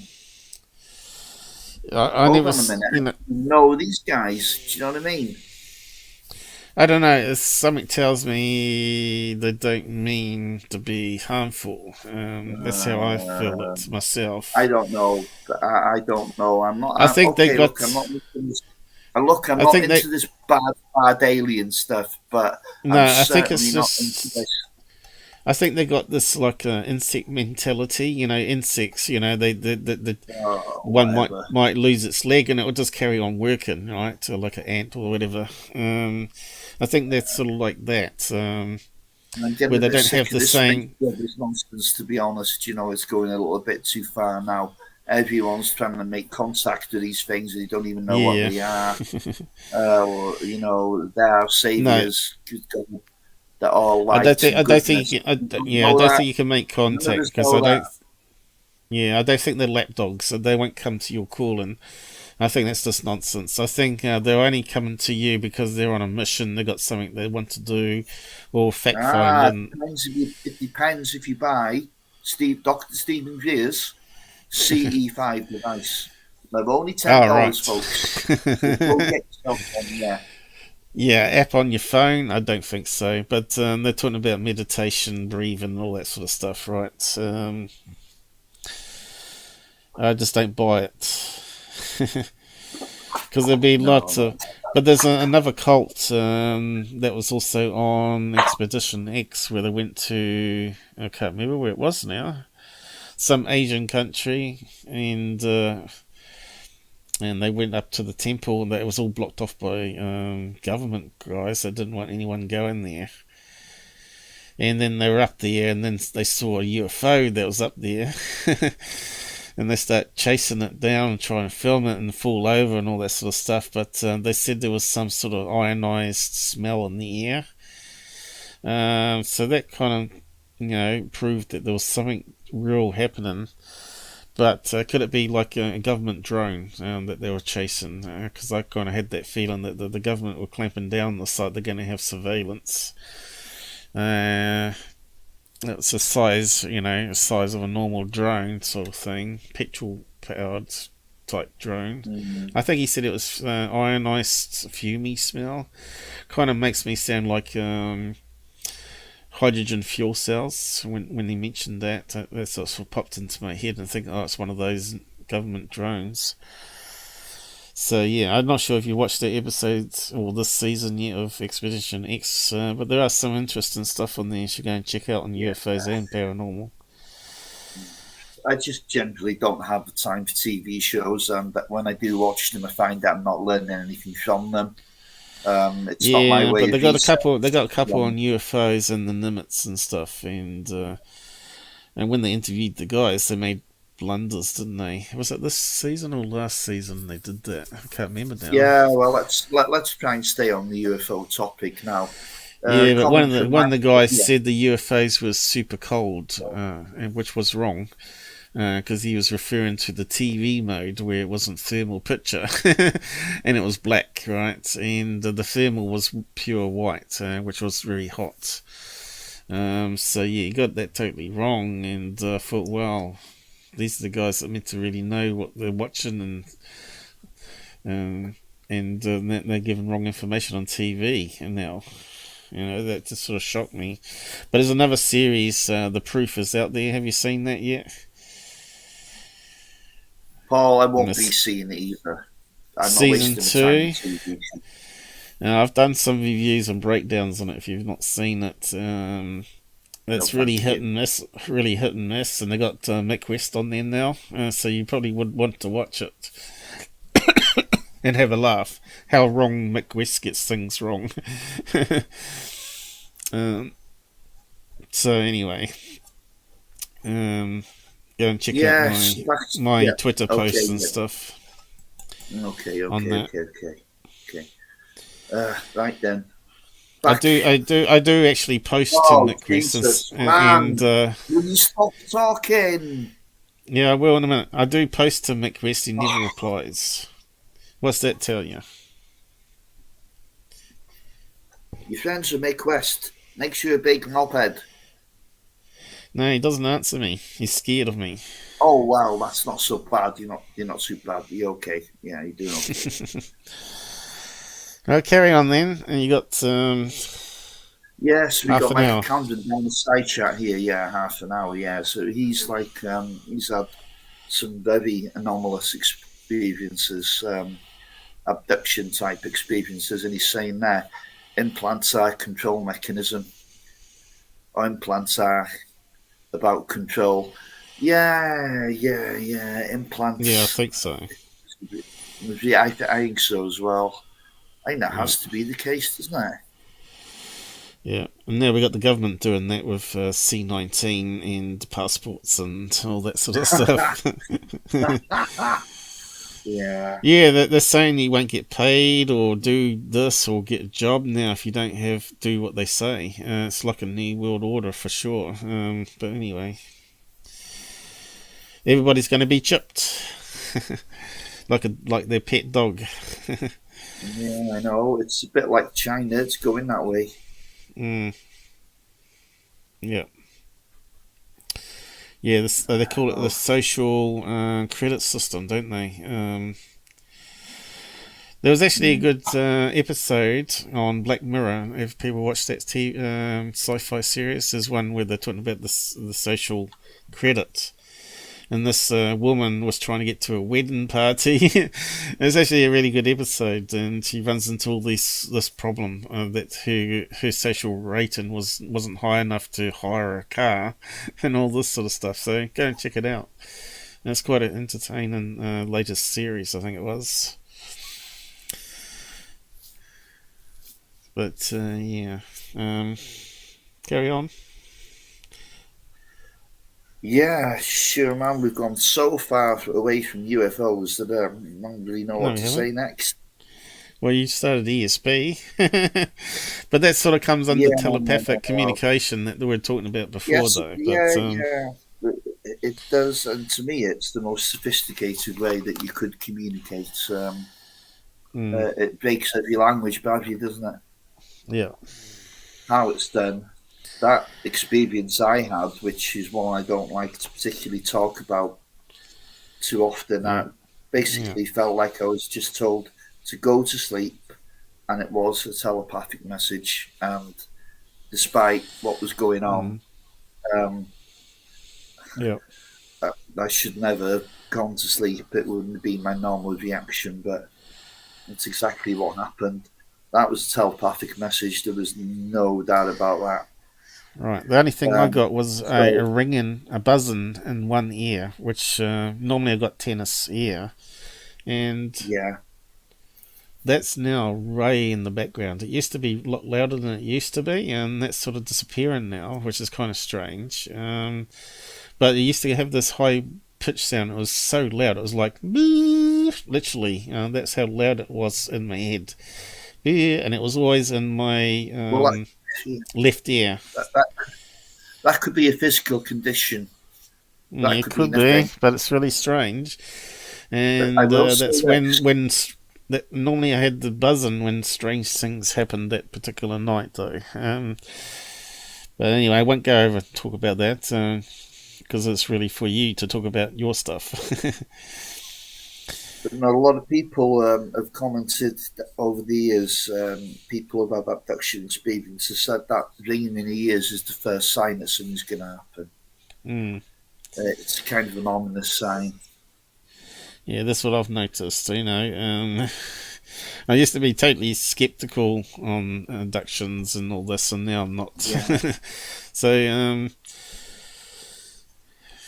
can't beat your own experiences, I suppose, as well as hearing other people's stories. But the thing is, you could say you're being influenced by the stories, like they did with Betty and Barney Hill.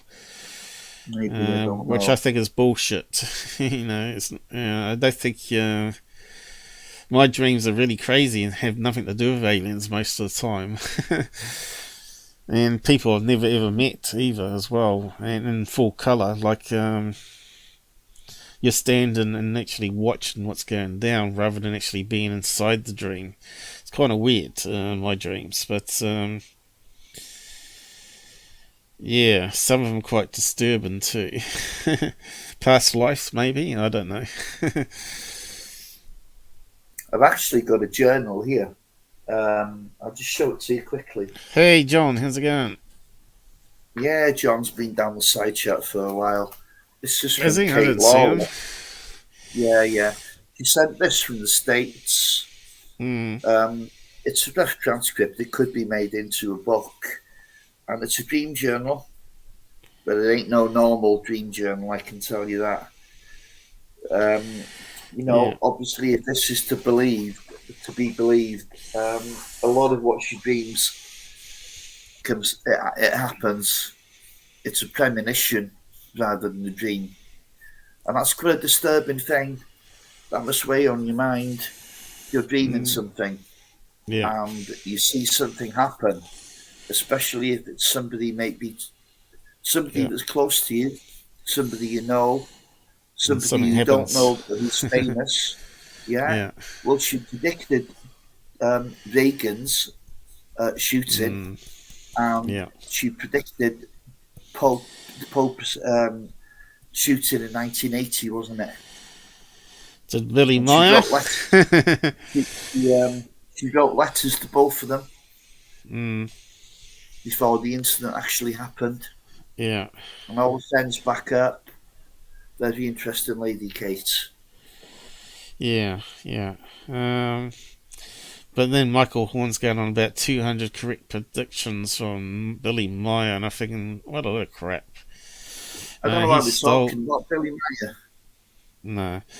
He plagiarised, according to a website, all those things, and they track it back to the original person that said it first.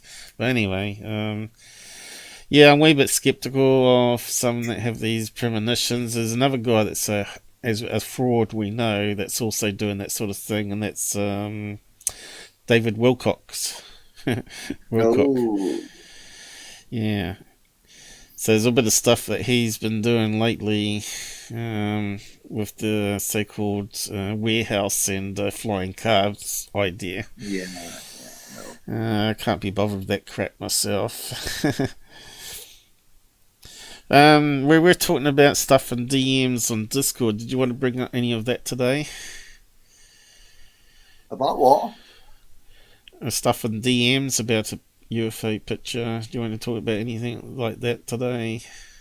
Sorry, I don't know what you mean. DMs. What's DMs? Personal messages on Discord. personal message on Discord. We were discussing a video. Oh, the video. Yeah, okay. Yeah. The video was sent to me around about 8 months ago. Yeah, you said it was for our eyes only sort of stuff. I just wondered if you want to show a frame of that at all. Yeah, sure. We can show a couple of frames if you like. But let me give the background first. I know the person who sent it to me. He's been on my friends list for years. He's a very sceptical man himself. He took this video in Essex. I'm not going to mention his name.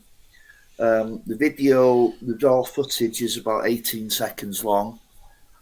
And the actual video itself isn't up to much. The only thing that really stands out in it is how this UFO, I think we still have to call it that at this stage, just suddenly vanishes.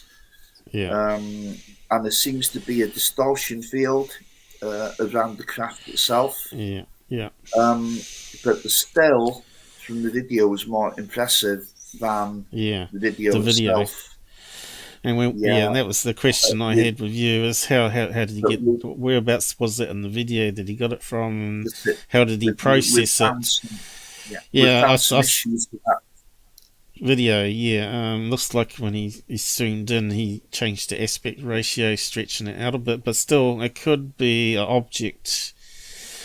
Whether it's man-made or alien, though, it sort of brings into that question now. But I could probably bring up my enhancement photograph of his original. Look at let this.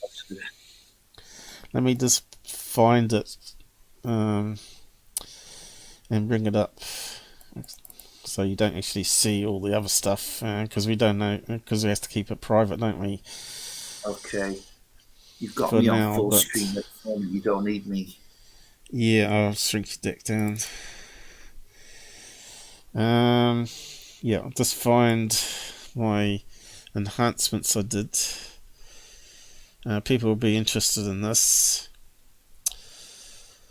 Okay, I'll get the one where I combine another UFO as well.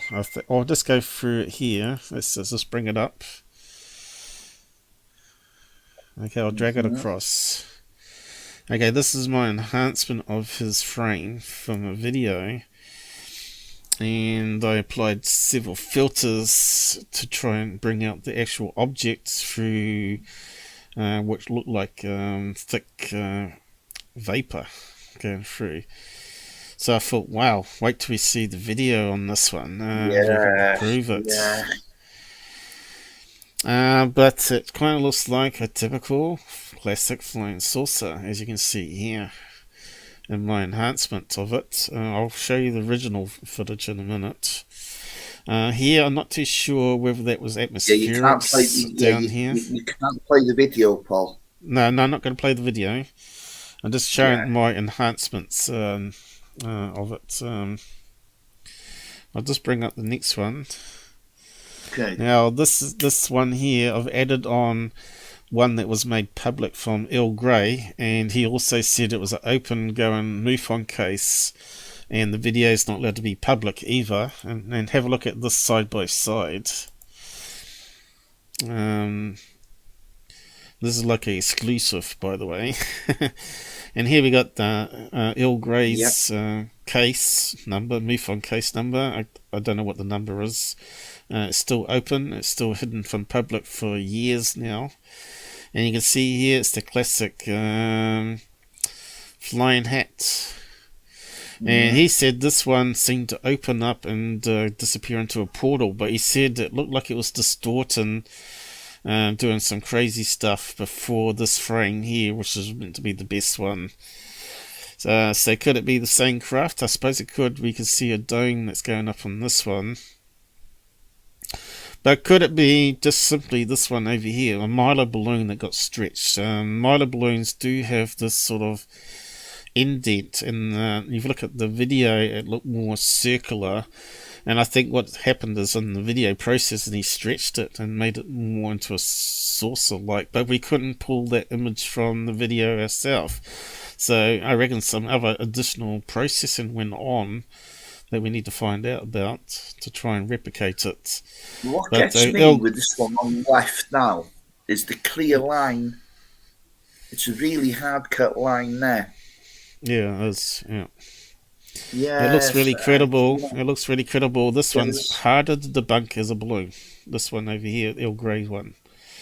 Right. And he said it was, I think he said it was a MUFON guy, investigator, that was out doing a case, and he saw this fly overhead and started filming it. Often you hear about people going out to these sites to investigate a case of a plane, and they see another sighting happen, and the classic one being Chase going to a famous musician guy, a country singer, property where he had like acres and acres of cornfields where he was getting crop circles happening, claiming that there was UFOs, bright lights flying around above. So she went to investigate that, and when they were doing it, they had a major event happen. A TR-3B was starting to come along, and all their cameras started failing. She didn't get any evidence, not even a single frame. And they panicked, and so she ran in this cornfield and all running along, and suddenly the guy in front of her stops and she bangs into the back of him, and there is this alien grey standing in this cornfield. Now that opens up more questions. Was the alien grey also trying to hide from the TR-3B, which could be some sort of black ops technology that's hunted it down, or was it part of his own alien race coming to pick him up? So, yeah, that could have been smoking gun evidence back in 2010. This one always annoys me. She didn't get anything. She didn't have any of the basic stuff done, like you see on TV shows with locked off cameras at the car, further on tripods in the field, looking up the sky from different angles far away so they're not affected by radiation and stuff. So that's how you normally would do an investigation that big, especially on a big property. Josh Gates would have done a better job. Anyway, I'll get the next one, which shows you the original image that I processed. Here's the original image. Still looks pretty good. Yeah. But you can see I changed some of the filters, changing some of the whites that look like the same color whites into alternative colours, which grey seemed to come out the best. It seemed to fit grey for some reason, and this puffiness on the leading edge was all this atmospherics. Unfortunately, we can't duplicate that in the video, and that sort of brought in more questions. Why not? I think we got close to reproducing it. But what we had was like a fatter image. This has been, it's almost like it's been stretched. Yeah. It still, to me, it looks like a disc, but it's not quite that shape. So what do the people down the side think of those? On the right. Yeah. Korean 4, quartz. What's John up to on the side?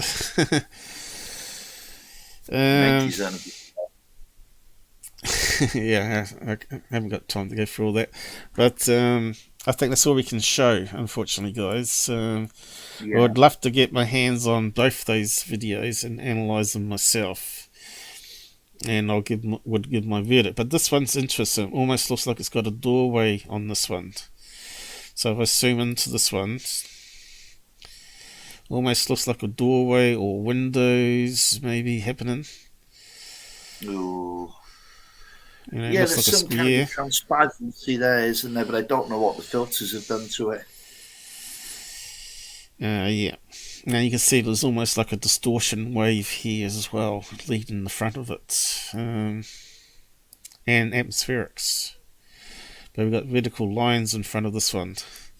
So this is what I need to do, analyze it, and apply different filters to it, but that brings it out. Normally this would be blue sky and white, mostly white, and same as this one down here. But yeah, you can see there's definitely a lot of blackness around that one, which could be atmospheric still, or it could be some sort of field making a hole. But that's the kind of evidence we want from sky watchers. None of these little dots in the sky. We want something that's a bit better. Unfortunately, this one was done on a smartphone, and it was a dot in the sky. And it was in portrait mode as well, unfortunately, which is not good. No. So, I don't know if it's been upscaled or maybe some added information there that's made it even look even better. This one down here. But you can see, obviously, all those shades of whites there are not all the same shade of white, you see. And when you recolor it, it sort of pops out better. Now, I'm just going to say something here. Now, although I don't think there's any deception involved in that video that he sent me, this is one thing you've got to be careful of. When you're kind of researching stuff and people have heard about you, they know about you, the UFO guy, and you get sent stuff, and they say, "Well, this is kind of top secret. You've got to keep this quiet, and this is the real deal, and what have you." This has happened to me a few times now. People think they're a bit special then, because you've been sent stuff, and you think, "Wow, these guys are sending this to me." You just don't know who's trying to pull the wool over your eyes. You've always got to take that into account. And as I said earlier, I think in the show, any photo or video is guilty until it's been proven innocent. Yeah, we've got to always be skeptical what we're seeing, but unfortunately we couldn't reproduce this. It would have been really good if we could. And then, I did all the analysis free of my time because I wanted it to be true too. But I had to follow the evidence and what I was getting. And I know I did a live stream for you for hours one day, and I hadn't eaten food or drink or medicine. And I said, I've been at this all day because I really want to know how it's what are we missing, and it took me maybe when it sort of clicked after about 5 hours work, right? It clicked about, oh, hang on, this is the video he's used, and you can see he stretched it from the original. The software has probably, because once you tell it to convert from portrait to 16:9, you have to be careful to keep the aspect ratio. So that means you have to pad out a portrait with some special side fill-in stuff that you normally see on news channels and stuff, or unless you zoom in correctly and then change the cropped version that you're going to pull out to 16:9. That's the way I did it. But anyway, I still would like to see the full video of this. It was only a few seconds as well. I think he said it was like 20 seconds. This one was very similar too, wasn't it? Yeah, I think the original was 18 seconds, but of course a bit of that was maybe only 11 seconds of that 18 seconds where the object was actually in focus. And both of these were daylight sightings, by the way, which is unusual too. Not nighttime stuff, not dots in the sky. But that's the sort of videos and pictures that we want to see in ufology. And I'm surprised that James Fox hasn't gone for, or been presented both these to analyse. To make a movie about, but we thought we'd bring it to you from the Out There channel, and maybe Robert will get more permission to show more of it. Yes. In the future or whatever. But we're not. We're not calling anyone hoaxes at this stage, or maybe edited stuff to make it look better. But we just hope not, anyway. Certainly the Earl Grey one is a trusted source, investigator or whatever it was. But yeah, he couldn't get permission to release it, not even to me in private. So it was a bit of a shame. But anyway, you can see what sort of additions I do to things to try and make things pop, without trying to add extra artifacts. Simply doing color swap is not really changing too much unless you go overboard with it, and make it more UFO-like. You can under color swap it and over color swap it, sort of thing. Long as you can see it in the original video as well, and do side by side emanation of the filtered and unfiltered.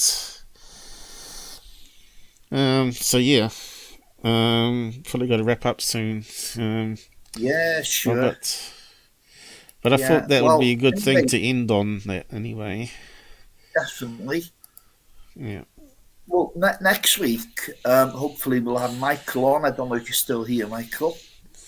We've got two Michaels. Michael King, was it? Michaels, I think. Yeah. But I've heard Michael's story before, and it's a good one. That'll be good. And I'm meeting a couple of witnesses. I meet a couple of witnesses this Thursday. And maybe we can talk about that once. I've only got a piece of the story so far because it was over the phone.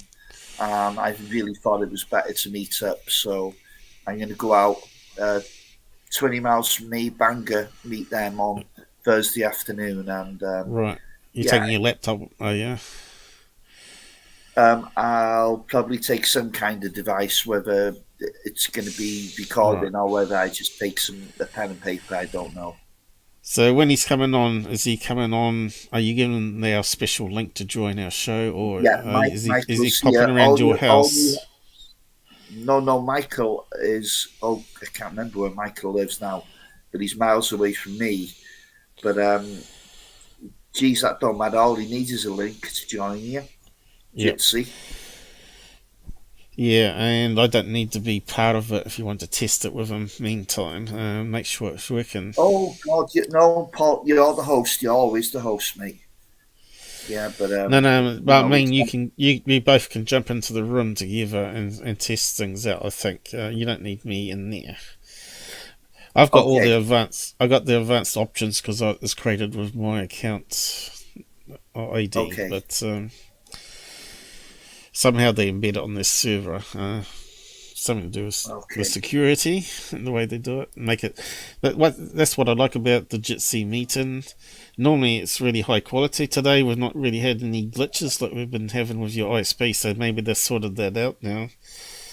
Yeah. It's been perfect today. Certain respects, yeah. So he's well down south. Yeah, and. Yeah, we'll just have to see how it goes. I think it'll be alright. It's better than that string nonsense. Yeah, okay. So what you're saying is, if I send the link I've used tonight now, if I send that to Michael, me and Michael will be able to talk. Yes, sir. Yeah? You better use the room that we use for the show. Right.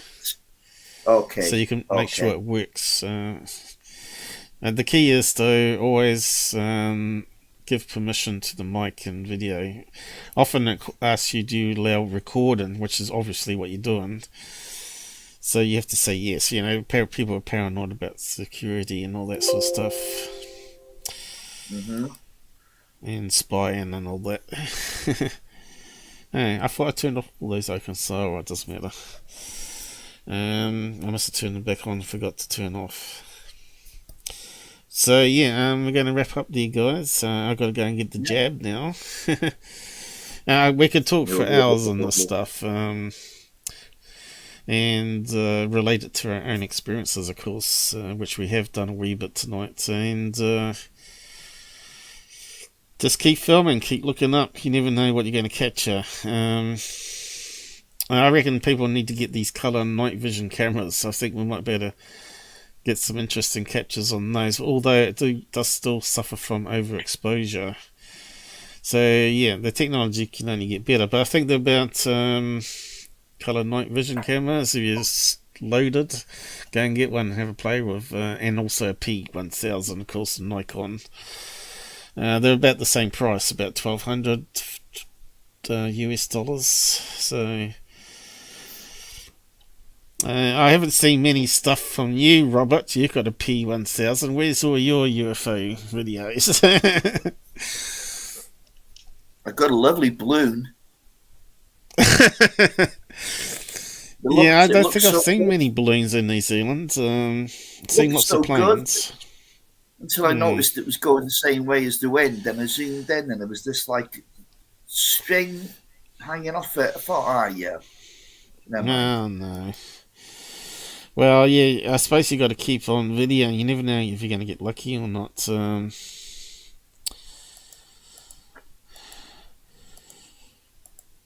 You should do some moon stuff and bring it to the show. You know, you should show what you've been doing and stuff. You know.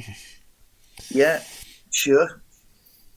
Yes. You live in a nice area around the coast there. Maybe some of the people are not nice, but maybe you can film some of your scenic stuff around there, even if it's not UFOs. So you never know what we'll spot. We might spot a seagull or something and call it a UFO.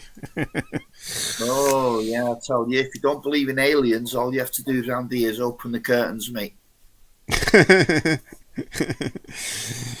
Anyway, a bit of rundown, and yeah, thanks guys for joining us, and any donations grateful. I've put the link up there. You can tip anytime you want. You know, we don't have to be on live on show. But as I said last time on my other live show, which I'm not sure if everybody watches, that I managed to get some funds released. So I got another probably 8 months of operation I can run on minimum money, because it's all funded out of my pocket here.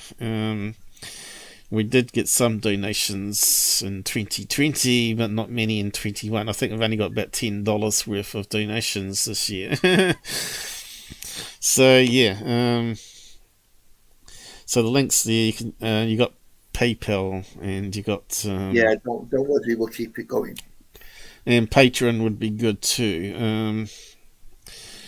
Even if it's a few bucks. I think the lowest there is $1.20 or something anyway, US. You know, I don't get much of that.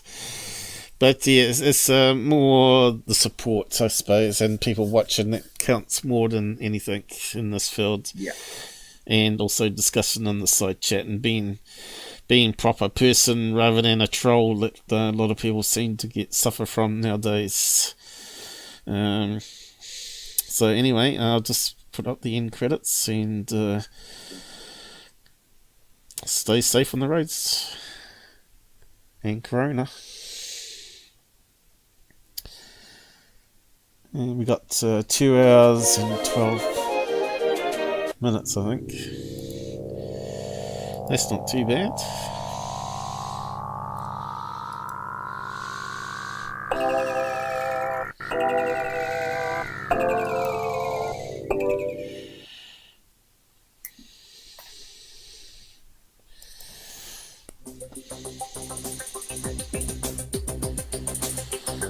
Exciting stuff. It's hard not to want to talk about it, really.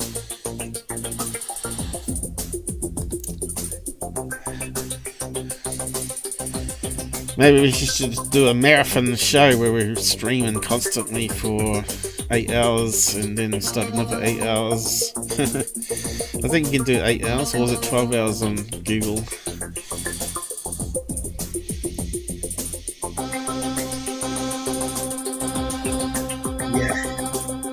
Just in case. We did do 1 8 hour once back in the early days. That was fun. We had lots of people coming in, dropping in, having chats.